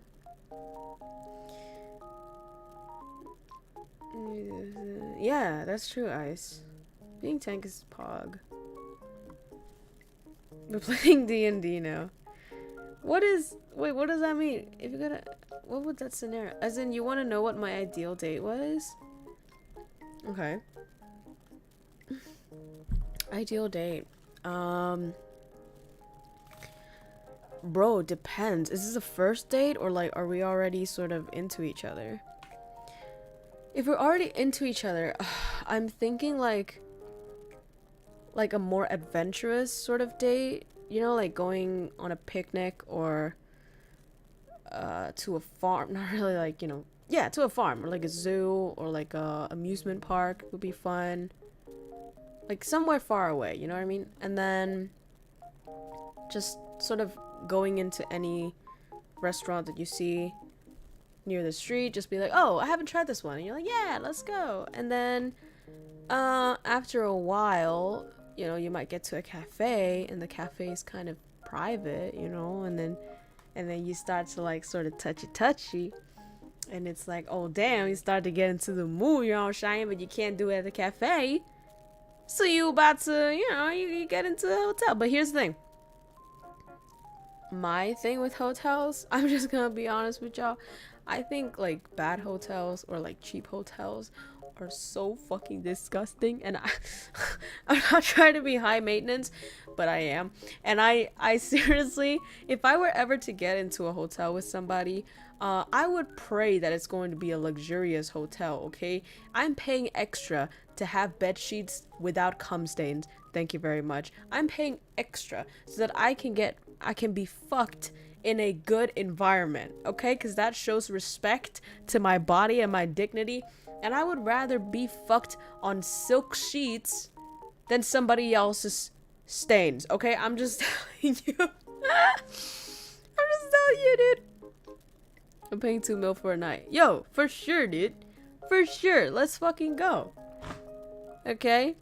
What if it's a good hotel? Yeah, that's my point. Good hotels are expensive. Dude, bad hotels, like, there's no good hotel that is cheap, okay? By good, I mean, like, okay, clean, aesthetically pleasing, you know, feels good. Leftover future infant, or doing it at home. Yo, unless you have your own home, we ain't doing it at your home, okay? I don't feel comfortable doing it at your home when your parents might pop in at any time, or like, you know, doing it secretly, sneaky shit. Like, no, beach. I want to take my time. I want to be open and like full on moaning, screaming, all that shit. I ain't gonna do that at your home. Nah. We're gonna have our own space, okay? Unless you have your own home, which that's like a different story. But I guess that's that. And then I guess after sex thing would be like, I'm trying to imagine. Okay, really good sex, emotional, passionate, la la. Then I guess you would be sweaty, right? You would be sort of like spent, sweaty. Oh, you can take a bath together. That'd be nice. Take a bath in the bathtub, and then you can go out all pampered, put in your little sweater, like sweatsuits, and then you hop on the sofa, and then you watch a movie together. You got some hot chocolates, you eat some chips, you order pizza or some shit. You order food outside, and then you just sort of, watch that movie, and you maybe fall asleep on the bed, and you're like, oh my god, we're getting too sleepy. And then, you hug your dogs, and you kiss them goodnight, and then you go to bed, and you cuddle, and you sleep. There you go. Co-describing enter. The radio show is going good. Yeah, it's going great. Best is when you live alone. Not only a flex, but very secure and safe. Absolutely. UV flashlight, bro. Shower together. Yo, I don't know about showering. Showering is a bit weird. Like, bathing together might be cute. I've never showered with anyone. Yeah, I don't know how it feels like. Straight into a promo to the sun. What? Minecraft and hotel together. Yeah. I don't know. Have I ever played video games with a boyfriend before? Not really. Like, I've had some game relationships, like relationships that started with someone that I found in the game, but like not really like a physical relationship, where they live next to me or whatever, and then we just sort of have two computers and play at the same time. Like, that's never happened to me. So it's not in my ideal date sort of thing. Do you be getting some extra perfect material? Yeah, but I can enjoy many types of things. I can enjoy a fancy restaurant, fancy hotel, fancy everything, but I could also enjoy something like camping out in the stars, like just camping out in the dirt in the mountains, or sleeping in a convertible, like a converted van, or going out on a road trip or something. That's fine by me. I think I can do whatever. But it really matters. See, what matters is not what you do, but who you do it with, right? Because I can go on all of that, but with somebody who's like fucking intolerable, and I think it would still ruin everything. Whereas it could just be a very simple thing to do, but if you're doing it with someone that you truly love and enjoy, who also reciprocates with the same intensity, then whatever you do, it's gonna be good. Okay, next question. If you had decided to have a kid, what country would you ideally want to raise them in? I personally think Denmark should be up there. Now, I have not researched about this, like which country is the best for kids, so I'm gonna answer in the scope of my abilities. Currently, I think a few options that are available to me is like living either in an Asian country or in Australia. See, I'm conflicted about Vietnam, right? I'm conflicted because Vietnam has amazing food, okay? Absolutely amazing food, cheap, a lot of entertainment, easy travel, some cool stuff, but also it has shit weather. People are kind of fucking dangerous over here, like openly, and it's dirty a lot of places, and it's loud. There's a lot of pollution. So yeah, and there's not a lot of open spaces for children, I don't think. So I'm conflicted about Vietnam. Other countries, I don't think I've actually researched enough to actually like make a good decision. Australia would be okay, but it depends where you live. See, if you live in the CBD or like the central parts of any city, really, then you get all like the utilities stuff, like the not utility, but like, you know, entertainment and services and all that stuff. But it gets kind of crowded. It's really expensive. Whereas if you live in the suburbs, then you get the peacefulness, you get the space and everything, but it's also dead quiet at night and it's really boring. There's nothing to do around and food is kind of trash, you know? So it's like, it's like a give and take. I wouldn't really personally stress about it. I think time will tell and fate will decide where my kid lives in, but that's just me. Okay. Have you ever accidentally flirted? I've occasionally in the past expressed genuine admiration towards people and they took it for flirting. Now I'm wondering if you could relate or I'm just weird. I guess so. I mean, I'm just gonna be honest. I'm quite a flirty person, but that doesn't mean like I flirt with the intent to be in a relationship, but more like the way that I speak, right? The way that I talk tends to be a bit more playful. Also, that doesn't mean that I sext with everybody, like that's not what I mean. But I would normally, people would say like if somebody's like really cut and dry, they'd be like, meet you at the store. It's like, thank you for today, it was fun, period. But I would be like, meet you at the store, ooh woo. Like, you know, like see you at the store later, ooh, can't wait. It's like, you know, I add a little bit too much passion and too much joy into it, and sometimes like unnecessary text cuteness, you know what I mean? And I understand how people might see that as something else. But yeah, have I accidentally not really. I don't think it's like nosebleed from text. Yeah, I'm quite proud of this, but people I've had a lot of people say like I'm good at texting, and that doesn't actually relate to my speed of replying, because I actually suck at that, or sometimes I accidentally ghost people, especially my friends. But I mean like to like significant partners or whatever, like the way I text makes the other person feel what I want to relay, and it's like the emotion and like the hypeness of it. So that I'm proud of. And apparently some people don't know how to text, so they're very boring in text. But apparently I'm really good at texting, so I'm good in that department. But in real life, have I ever accidentally flirted?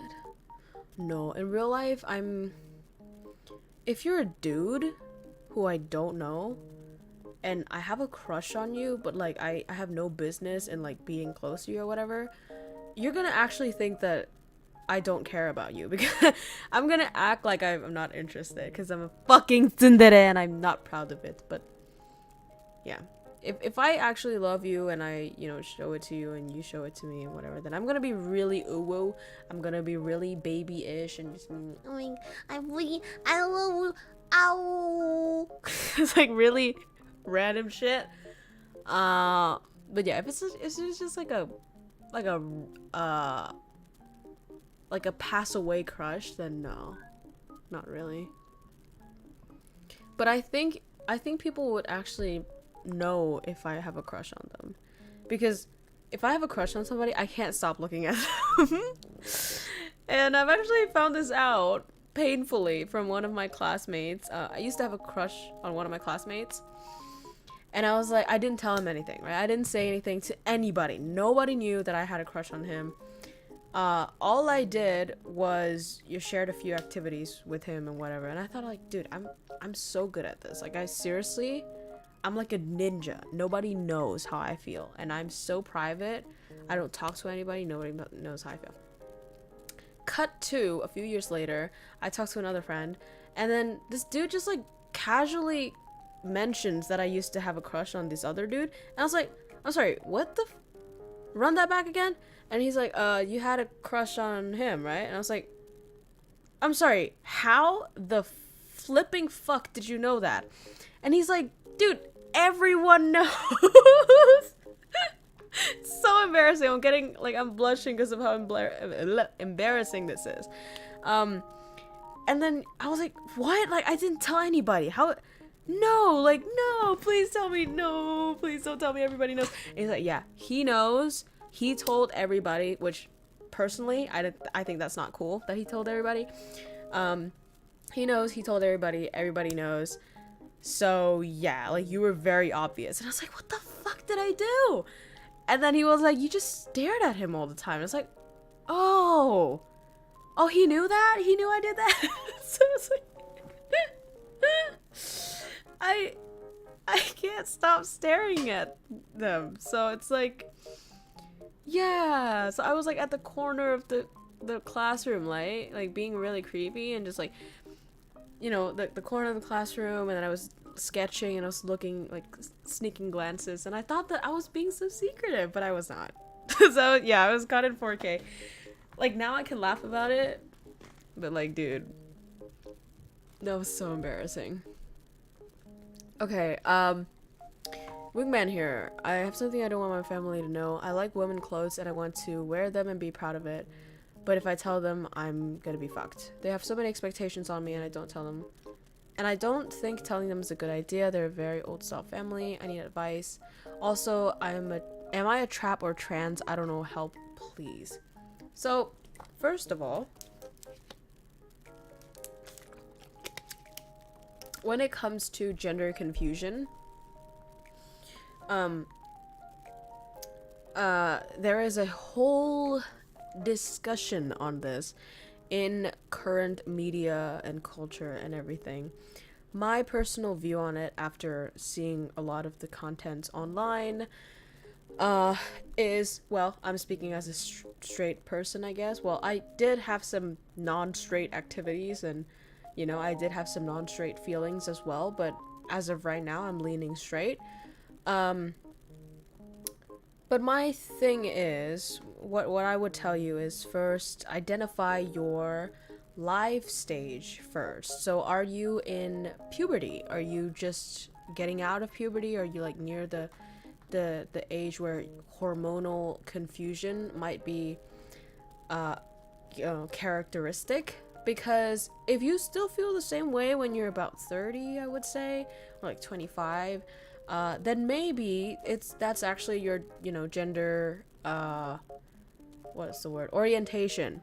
But if you're about like 15, 16, 17, 18 still, like around that, and you're feeling these things, and I don't want to sort of like devalue. I don't want to like, what's the word? Like deny anybody's gender orientation, but I'm just saying during that stage of life, a lot of confusion can happen and a lot of identity-seeking behavior is normal and expected. So sometimes people want to express their identity through gender differences, you know? And that is sort of fine, I guess, but you sort of had to know, is that something that might play into this? And also, I guess trauma, or, you know, past experiences. Have you had any traumatic experiences? Is your family situation okay? Did you have any like repressed memories about really, really bad stuff? You know, stuff that you haven't dealt with emotionally that you're keeping pent up, and maybe it's like acting out in another type of way, which is like gender and stuff. And I'm saying this like to be sure, because you're asking if you're a trap or a trans. I don't know what the implications are with traps, but when you're transgender, a lot of people get, you know, transgender surgery, gender affirming surgery, you know, which has to do with like their secondary sexual organs, you know, like their boobs, or some people change their main genital, you know, like their dick or their pussy or whatever. And a lot of people can also not have the ability to have kids anymore if they choose to do that. So I think it's something very important to make clear with yourself, to be sure how you feel. Again, we're living in a very open society these days. Harry Styles wears skirts and people are cheering him for that. And many people can have many different opinions. People can be like, oh, that's demasculinizing men and that's horrible. Some other people can be like, he's proud, he's gender fluid, doesn't matter. Even if he's straight, like, a man can wear whatever he wants, and also a woman can do that too. I personally just care about how it might affect you. Like, if we can find a way to make you safe and happy and healthy, then that's what I think the right policy should be. So yeah, first of all, just really sit with yourself and sort of make sure that you know how you're feeling, I guess. And also, it's like debatable whether it's useful to even put a label on these things. Because like in the past, there was like this trend of no labels, right? It's like, you don't label people gay or straight or bi, whatever. Like, people are just people and they're attracted to whoever they want to be. They do whatever they want to be. And I personally find that really freeing. Whereas the current media now is more like labels everywhere. There's a label for everything. So, and again, like, apparently that gives some people their, like, an easier way to introduce themselves or a more concrete identity. I don't know, okay? But you still like girls. Okay, so you still like girls, but you want to wear women's dress. I know a lot of people like that. I know, like, a dude who is, like, really old. He's famous. And then, he has a wife, he has kids, and he's attracted to women, but he wears skirts and heels to work. Like, that's what he does. And, I don't know. Again, these things are not something that you can really ask somebody else. And I understand that, you're asking to have some sort of, like, affirmation from other people. Not affirmation from, that's not what I mean, but it's like, validation. Like to have your feelings validated and to not feel sort of crazy and confused. But, it's not really something you can ask other people, I don't think. But I hope you also realize that it's also not something that you have to torture yourself over if you're confused. Of course, there are people who believe in gender dysphoria, which is an actual in that line of thinking, right? It's an actual mental illness that can only be fixed by becoming the gender that you truly feel like you are. So if it is really debilitating in the way, like, you can't leave your house, you can't do anything, you don't want to eat, you don't want to function while you're in this body, then that's, like, really major, and then maybe talk to a therapist. Otherwise, again, I think if it's a mild case, then, sit with yourself and try to accept yourself as who you are. And if your family doesn't sort of accept you wearing skirts or whatever, but you really, really want to, you can just find private spaces where you can do that. By private, I mean, like, away from your parents, where you can do that. And you're gonna move out soon, so just do whatever you want. And again, the fashion nowadays, fashion is so open to anything. Like, a dude wearing a skirt, it's not really a big deal these days. So, what's this stream so fucking cool? Hey, hello Minami, and good birthday. Drove 20 kilometers back home. Damn, that's nice. Thank you. Yeah, but I'm really surprised. Like, I'm really impressed that you came out with that sentiment, and I think you're pretty brave for that, honestly. Going from a traditional household and, to this community of, frankly, strangers online, right? But you're brave enough to say that and ask for advice. So, cheers to you, and I hope you the best, okay? Don't worry. Okay.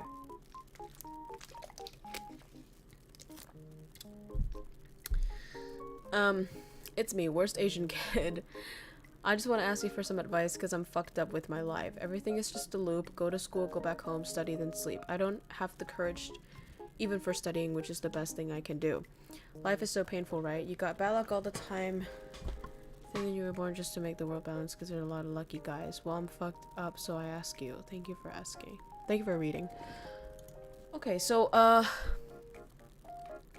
what I'm guessing he's asking, or what I'm guessing he's implying, is the monotony of life, of how things can appear meaningless because it's just a loop and you're just doing things, you're just repeating habits just because, and how life can have really, really horrible times and it feels like it's just an endless loop of pain.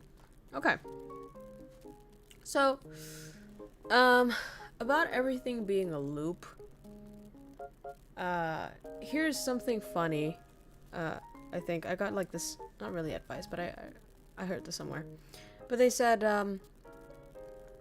the things the things you do every day, like brushing your teeth, like going to bed, like putting on your slippers, like, you know, wearing your pajamas and whatever, those are actually your life. You know, if you actually think about it, those actually take up the most time, right? Because, okay, this year you might be studying abroad in Australia. Next year you might be going home and get married. The next year you might have kids. Like, those things are big milestones, or like big not random, but like different events, different from your everyday life.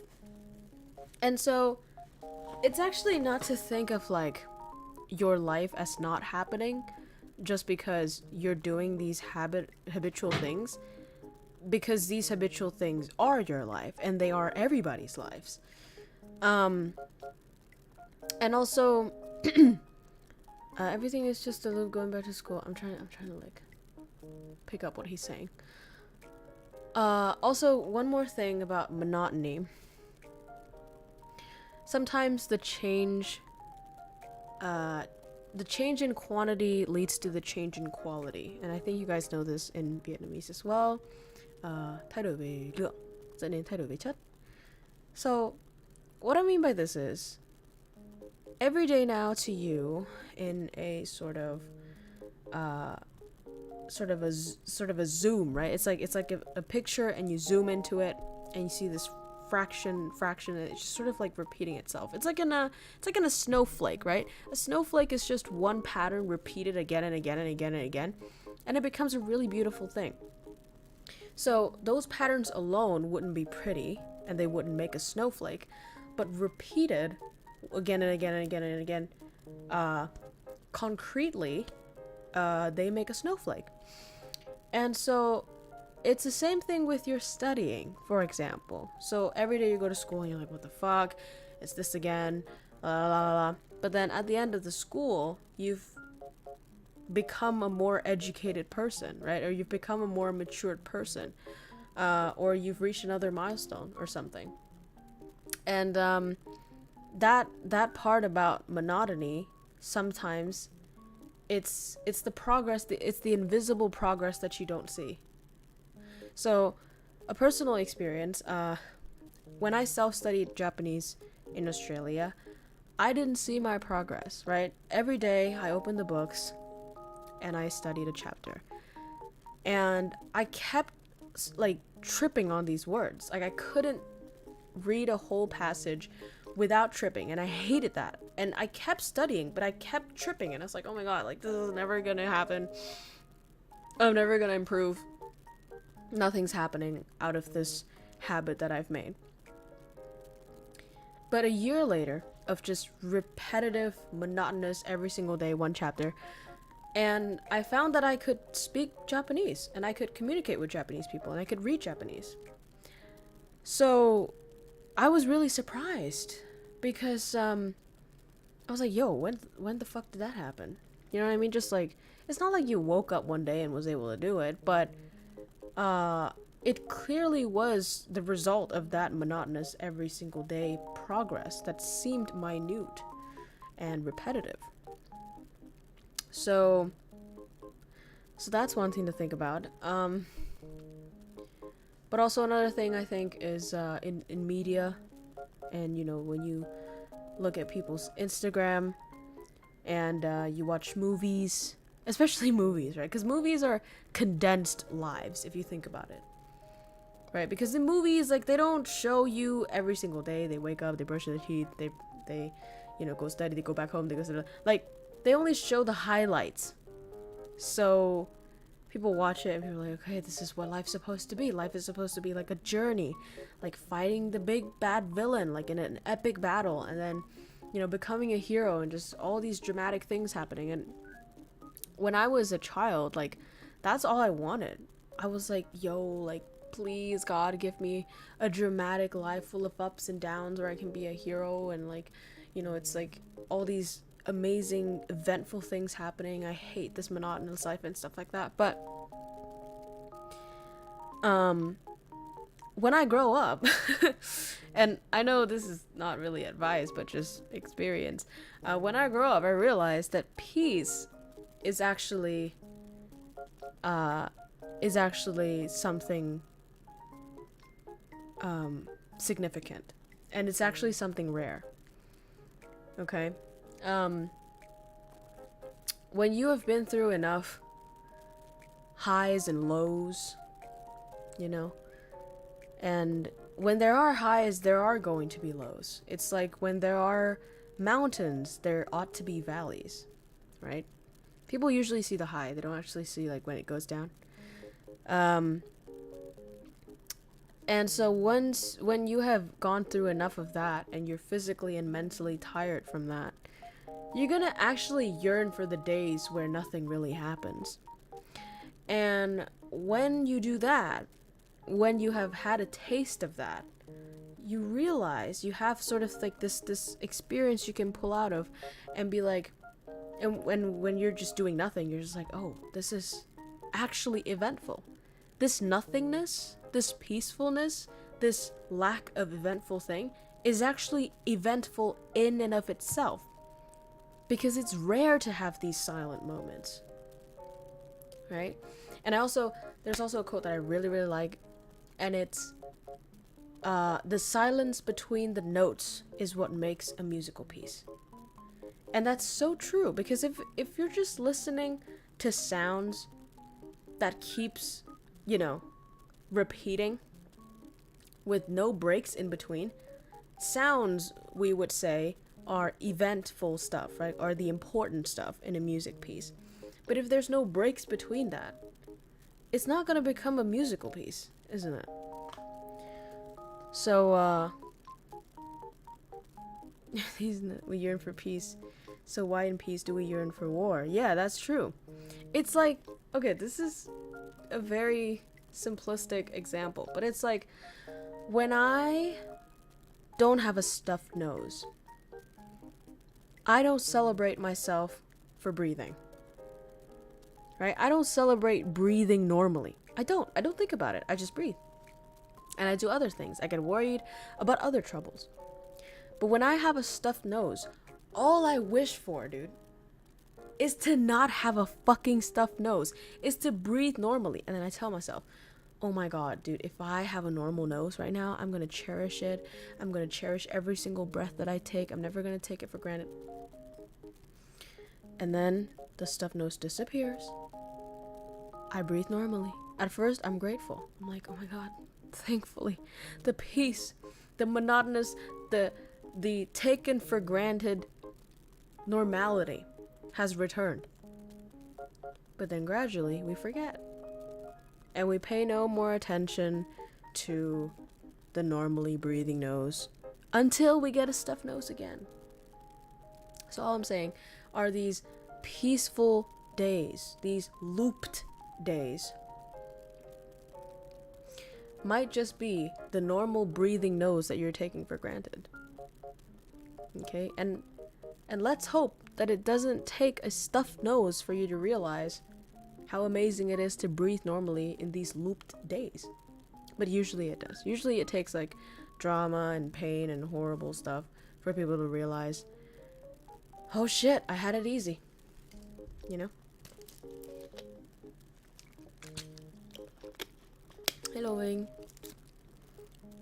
The more we have it, the more we ignore it. That's true. Cái thờ thủ công. Đấy. Nhưng mà đấy là đấy là như kiểu thiền đó mọi người. Đấy là như kiểu grateful đó. Tại vì nhiều khi mình làm mọi thứ mình không nghĩ về nó, mình làm mọi thứ kiểu mình autopilot ấy. Nên là nhiều khi chỉ cần ngồi đây xong mình nghĩ là mình đang ngồi xem KROWKO này, mình có một cái máy tính hoặc một cái điện thoại hoặc một cái công cụ gì đấy để mình xem KROWKO này, xong mình đang có một chỗ êm để mình ngồi hoặc mình nằm này, xong ở trên mình thì có một cái mái che mưa che nắng này, xong kiểu đấy, kiểu mình không bị đói khát rồi rét mướt các thứ. Chỉ nghĩ thế thôi ấy. Những cái mà mình thường không để ý đến á, chỉ nghĩ thế thôi thường là sẽ làm mọi người cảm thấy vui hơn rồi. Thiệt sâu ghê người. Now I have to breathe normally, manually. No. Okay. Close your ears and eyes, kids and minors of all ages. Okay. Are you an advocate of either of these following ideals? Erotic media kills the brain function. I think that's true. I was in, well, I'm still recovering from it, but I was in this period where I was consuming prawn daily, okay? And I couldn't stop. And it came to a point where I had to see like hardcore shit to get turned on. And that was when I know that this is fucked up. Like, this is horrible. This is killing my idea of intimacy. This is an addiction, okay? And I'm trying to recover from it. If I have an urge, I'll be like, you know what? You can survive without it. Don't touch the private browser. You know, don't touch the VPN. Don't fucking watch it. You're gonna be fine. And so, yeah, it becomes an addiction, and it fries your brain, especially if you're exposed to it from a young age. So I definitely agree with that one. If you don't use it, then you lose it. I actually don't understand. This question really, anyone know that November event DFS. Do I have an opinion on No Nut November? Not really. I mean, I think it's good, I guess, to at least experience the temporary stop in sexual activities, you know, just so that you know what it's like. And here's a fun fact: people actually cheat less if they're having less sex in their true relationship. Isn't that funny? So the dry spell, quote unquote, the sexless life actually, the sexless marriage life actually leads to fewer cheating occasions, which is sort of like the opposite of what you would expect. But yeah.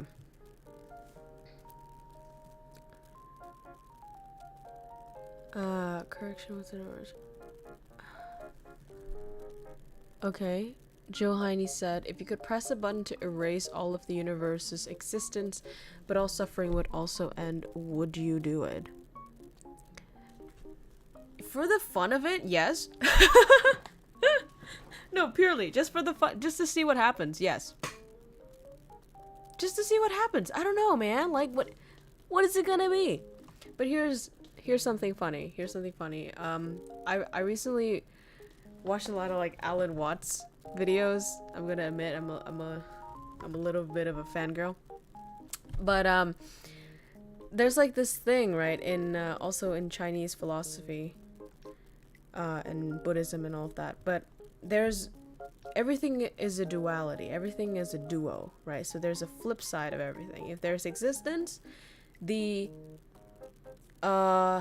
precedent of existence, or no, the requirement for the existence of existence itself requires or is non-existent.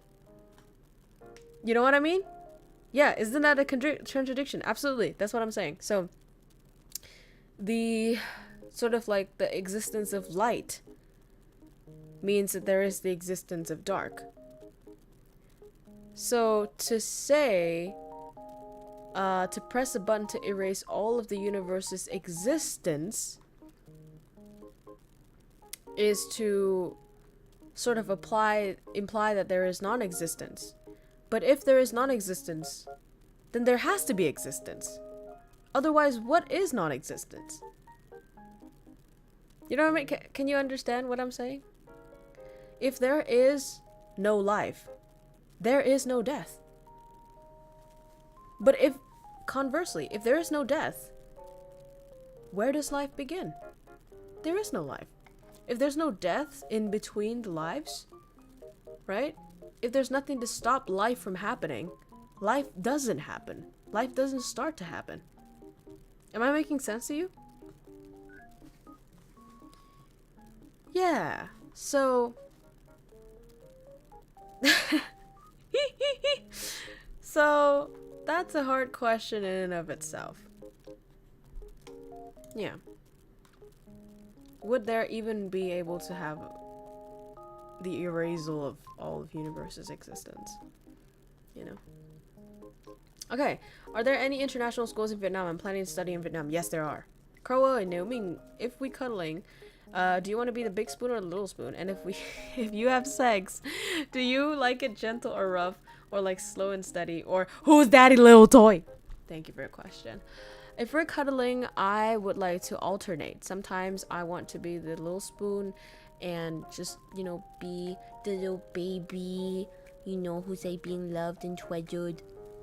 But sometimes, like, if you're tired, I want to be the big spoon. I want you to, like, put your head on my arm, head, like, your face into my titties, and just, like, I'm gonna, like, put my leg on you, and I'm just gonna baby coddle you, you know? I think we should take turns. How about that? If we have sex, do you like it gentle or rough? I actually prefer it to be fast and rough rather than slow and gentle. Like, you know, if a lot of people is like, oh my god, I gotta do it slow, otherwise I'm gonna come too quickly and like sex is just gonna end. But I'd rather have like a really rough fast session than a slow and gentle one, because like it doesn't feel like anything. Is that bad? I don't know. Personally, that's just personally. Crow đã từng bao giờ làm bố mẹ thất vọng về điều gì và tự hào về điều gì chưa? Cũng có một vài thứ Crow làm bố mẹ thất vọng đấy, nhưng mà Crow sẽ không nói về những cái đấy. Tại vì bố mẹ của Crow cũng có đang xem cái này. Okay, maybe I can say it in English. Is that okay? Chắc mình nói tiếng Anh thì được này, tại vì tiếng Việt nói vụ này hơi ghê. A few things that I disappointed my family. I guess when I first wanted to dye my hair, I deeply disappointed my mom. But then also when my parents found out that I lost my virginity, they really were disappointed. Like, my mom was broken for a week, and my dad is still broken to this day because of me having sex premarital. So that's that. And about losing virginity, and I'm just saying this from like a girl's perspective, or like my own perspective. The number one thing that broke my heart about losing my virginity is how my parents are heartbroken because I lose my virginity. That's the only thing. That's the only thing that made me feel bad about losing my virginity. I didn't think it was horrible for me to lose my virginity. I didn't even cry about losing my virginity even after I broke up with the ex.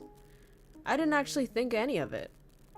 You know, I think it's like, yeah, everything has a first time, duh.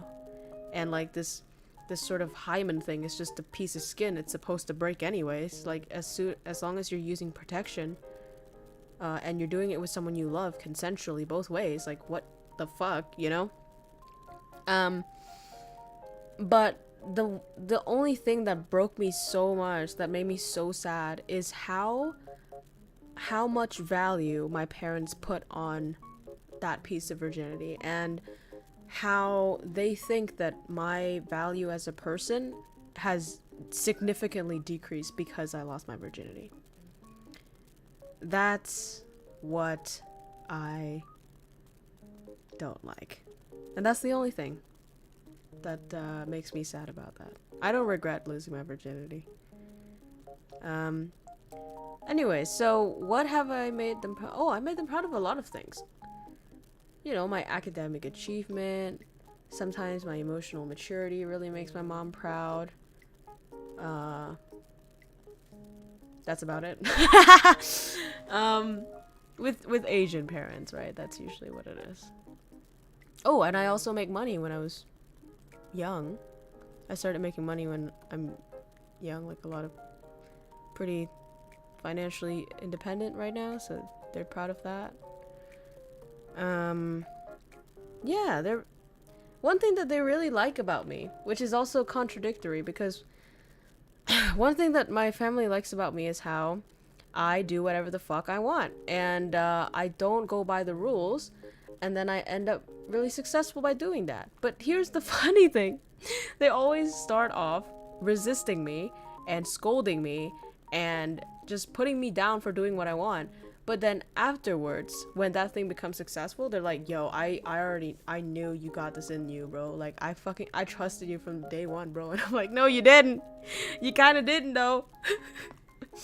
But it doesn't matter. Okay. Does deep voice matter? Northern versus southern voice. Which one do you prefer more? This depends. This really depends. I've heard of northern voices. See, northern voices, I kind of don't have a feeling about because I am northern and it's like, I'm immune to it. I just think of it as the default. Southern voice, I think it depends. Southern, if it's like a little bit southern, you know, if it's like subtly southern, then I think that's really hot. But if it's like so deep southern that I don't understand what you're talking about, and if it's like really sour, you know, like the sour voice, like the high-pitched sour voice, yeah, that's not my type. No. This gives me the shivers. What? Seeing someone is cool, but knowing that they have said not even first, maybe I have a different view on them. Even among my friends, the most intense guy. Lies what if you don't succeed. Yeah. Cái giọng crow, nghe nói crow thì giọng mình để tôi khè giọng mình. Nào. Ai bảo cần thế đâu. Crow không quan tâm, nếu crow thích ai thì giọng người đấy cũng sẽ hot hết. Hải Dương X.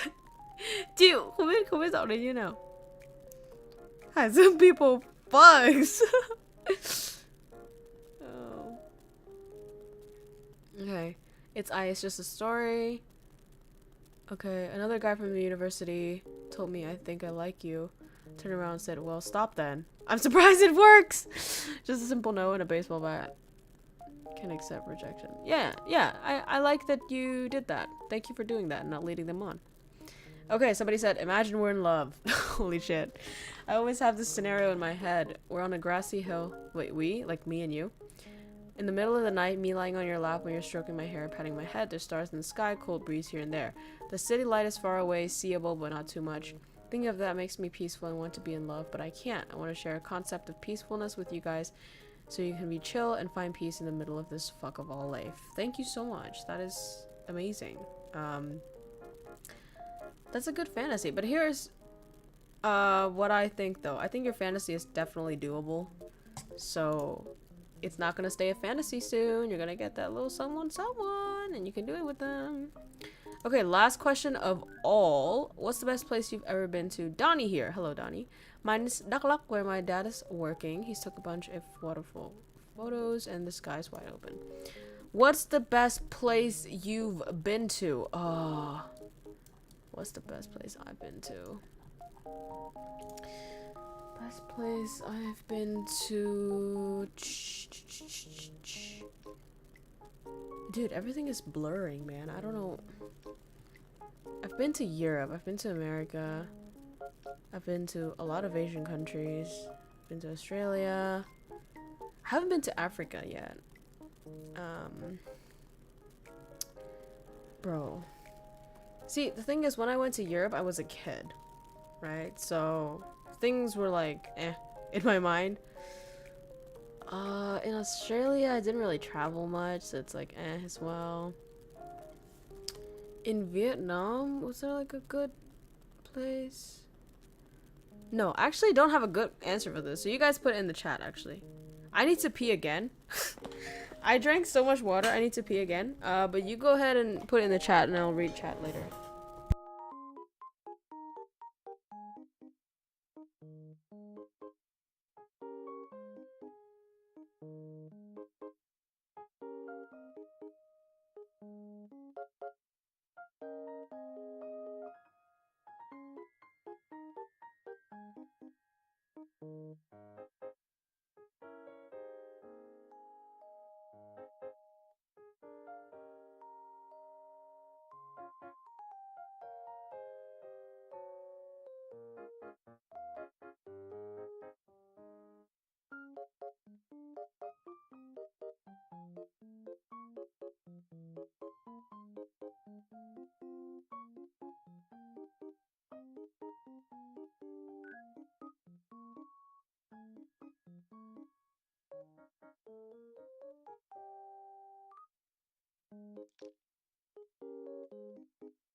I'm back, baby. Chào mọi người. Mình vừa đi tè về. I just done peeing. And I'm gonna read your chat. Okay. Alright. She travels almost the longest distance I got home from school. Singapore was okay, but it was not the best, I don't think. Pissing on stream. Dark alleyway in the corner of the internet on a little channel with a local. Ah! I love that. Thank you very much. You're so sweet.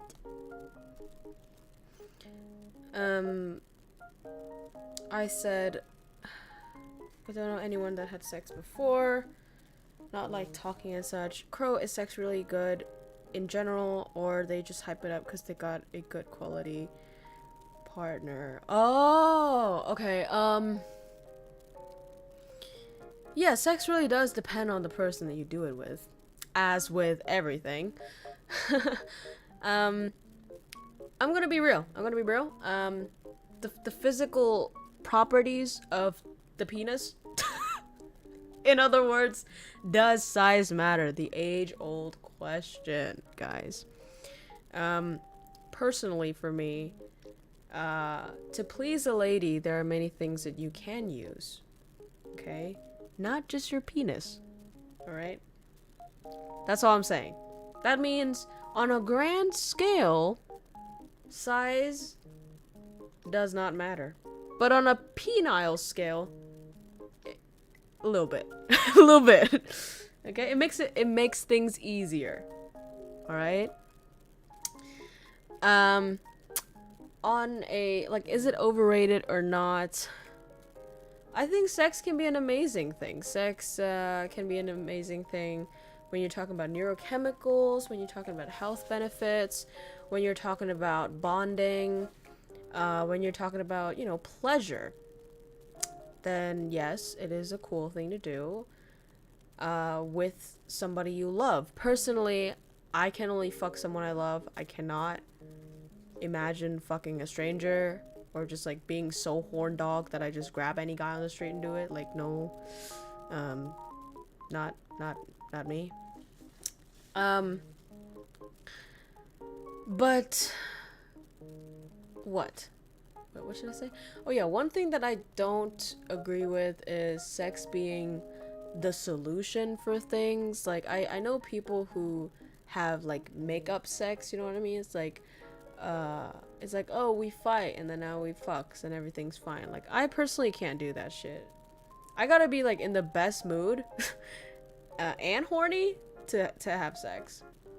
And sex doesn't work like that for me as like a bandage or anything. Kinky sex, here's what I've learned. It depends on the person that you do it with, right? So some people might really like it if you spice it up in the bedroom. But here's something surprising that I found with some people, is that some people will prefer you to just be yourself in the bedroom. Isn't that nice?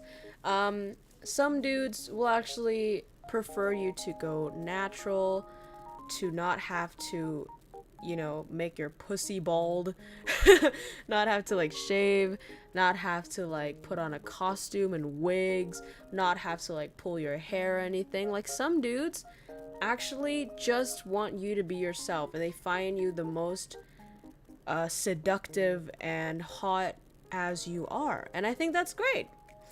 But it's also great if you're kinky. It depends. I don't really have a preference, I don't think. Like, I've tried costumes and I've tried, you know, just natural stuff, and you know,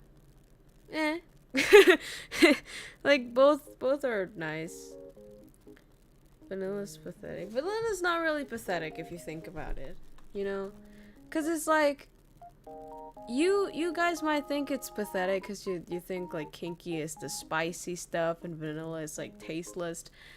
But here's the point though, isn't that sort of like a self-hating thing to say? Because what vanilla sex basically is you as you are. So unless you think you're boring, then sex with you as you are shouldn't be pathetic or boring.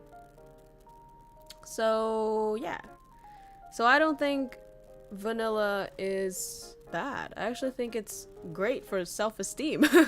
You know, it's like, I as a girl, if I'm, you know, I'm super happy to pull out all the stops, okay? I'm happy to get chained, I'm happy to, you know, get whipped and like put on a costume and wigs or moan, like scream, whatever. Like, I can do whatever. But when a guy tells me like, you're the hottest when you just wear fucking sweatpants and just wear like your normal sports bra and you have no makeup on, like, that fucking hits me in my heart. No penis can hit you in your heart, okay? That is really good. Unless you've been fucking for years, you want to get kinky, like vanilla is your everyday shit. No, fam. Not fam.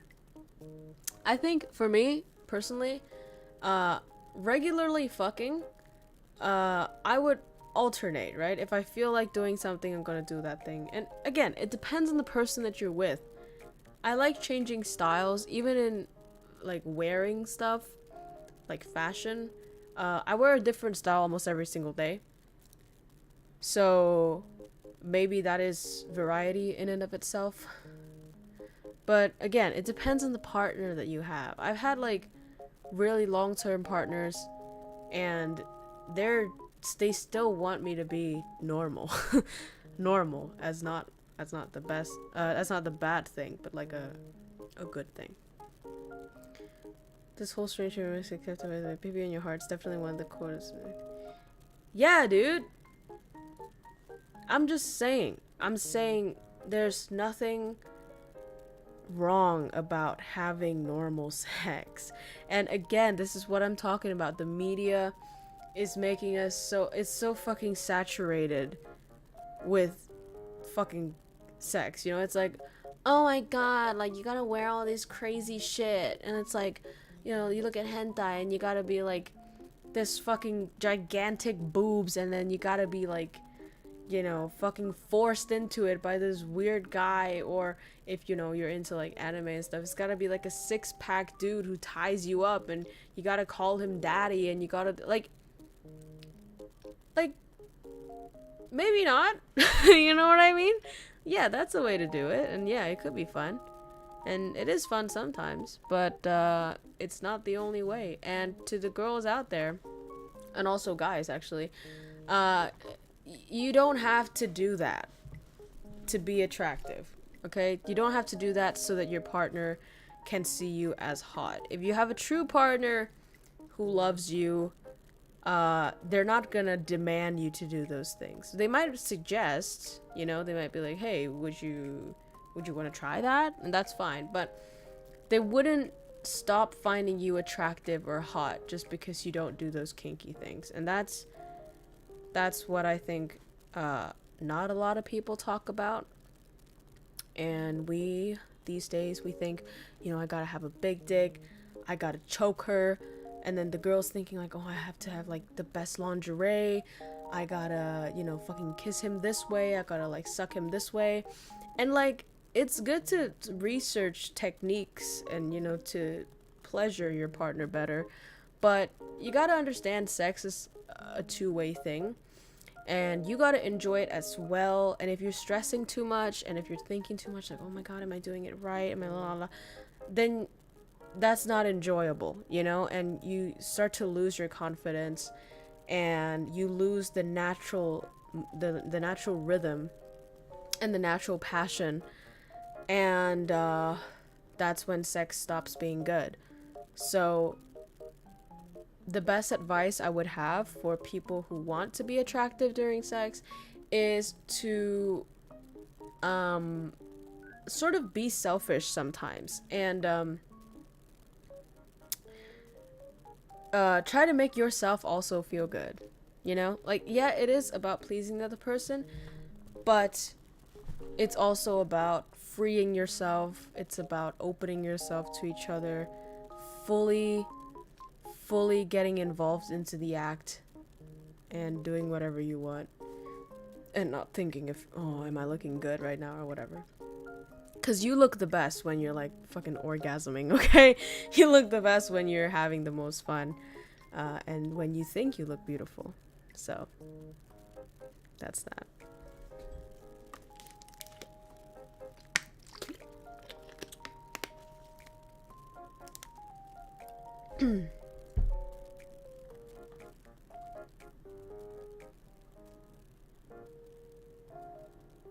Lamau eyes. That coom comment. Best place topic though. What? What does that mean? Haven't had before.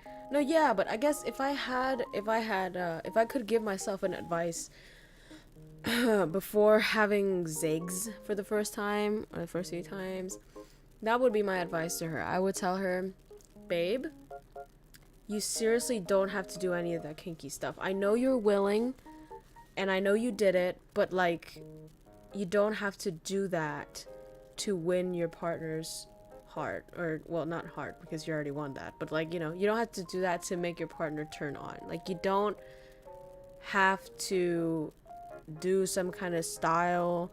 You don't have to fucking brainstorm sucking pee-pee techniques. Like, you know, get the basics down and then be confident in yourself and just enjoy. It's something that you enjoy, okay? It's not like a performance test.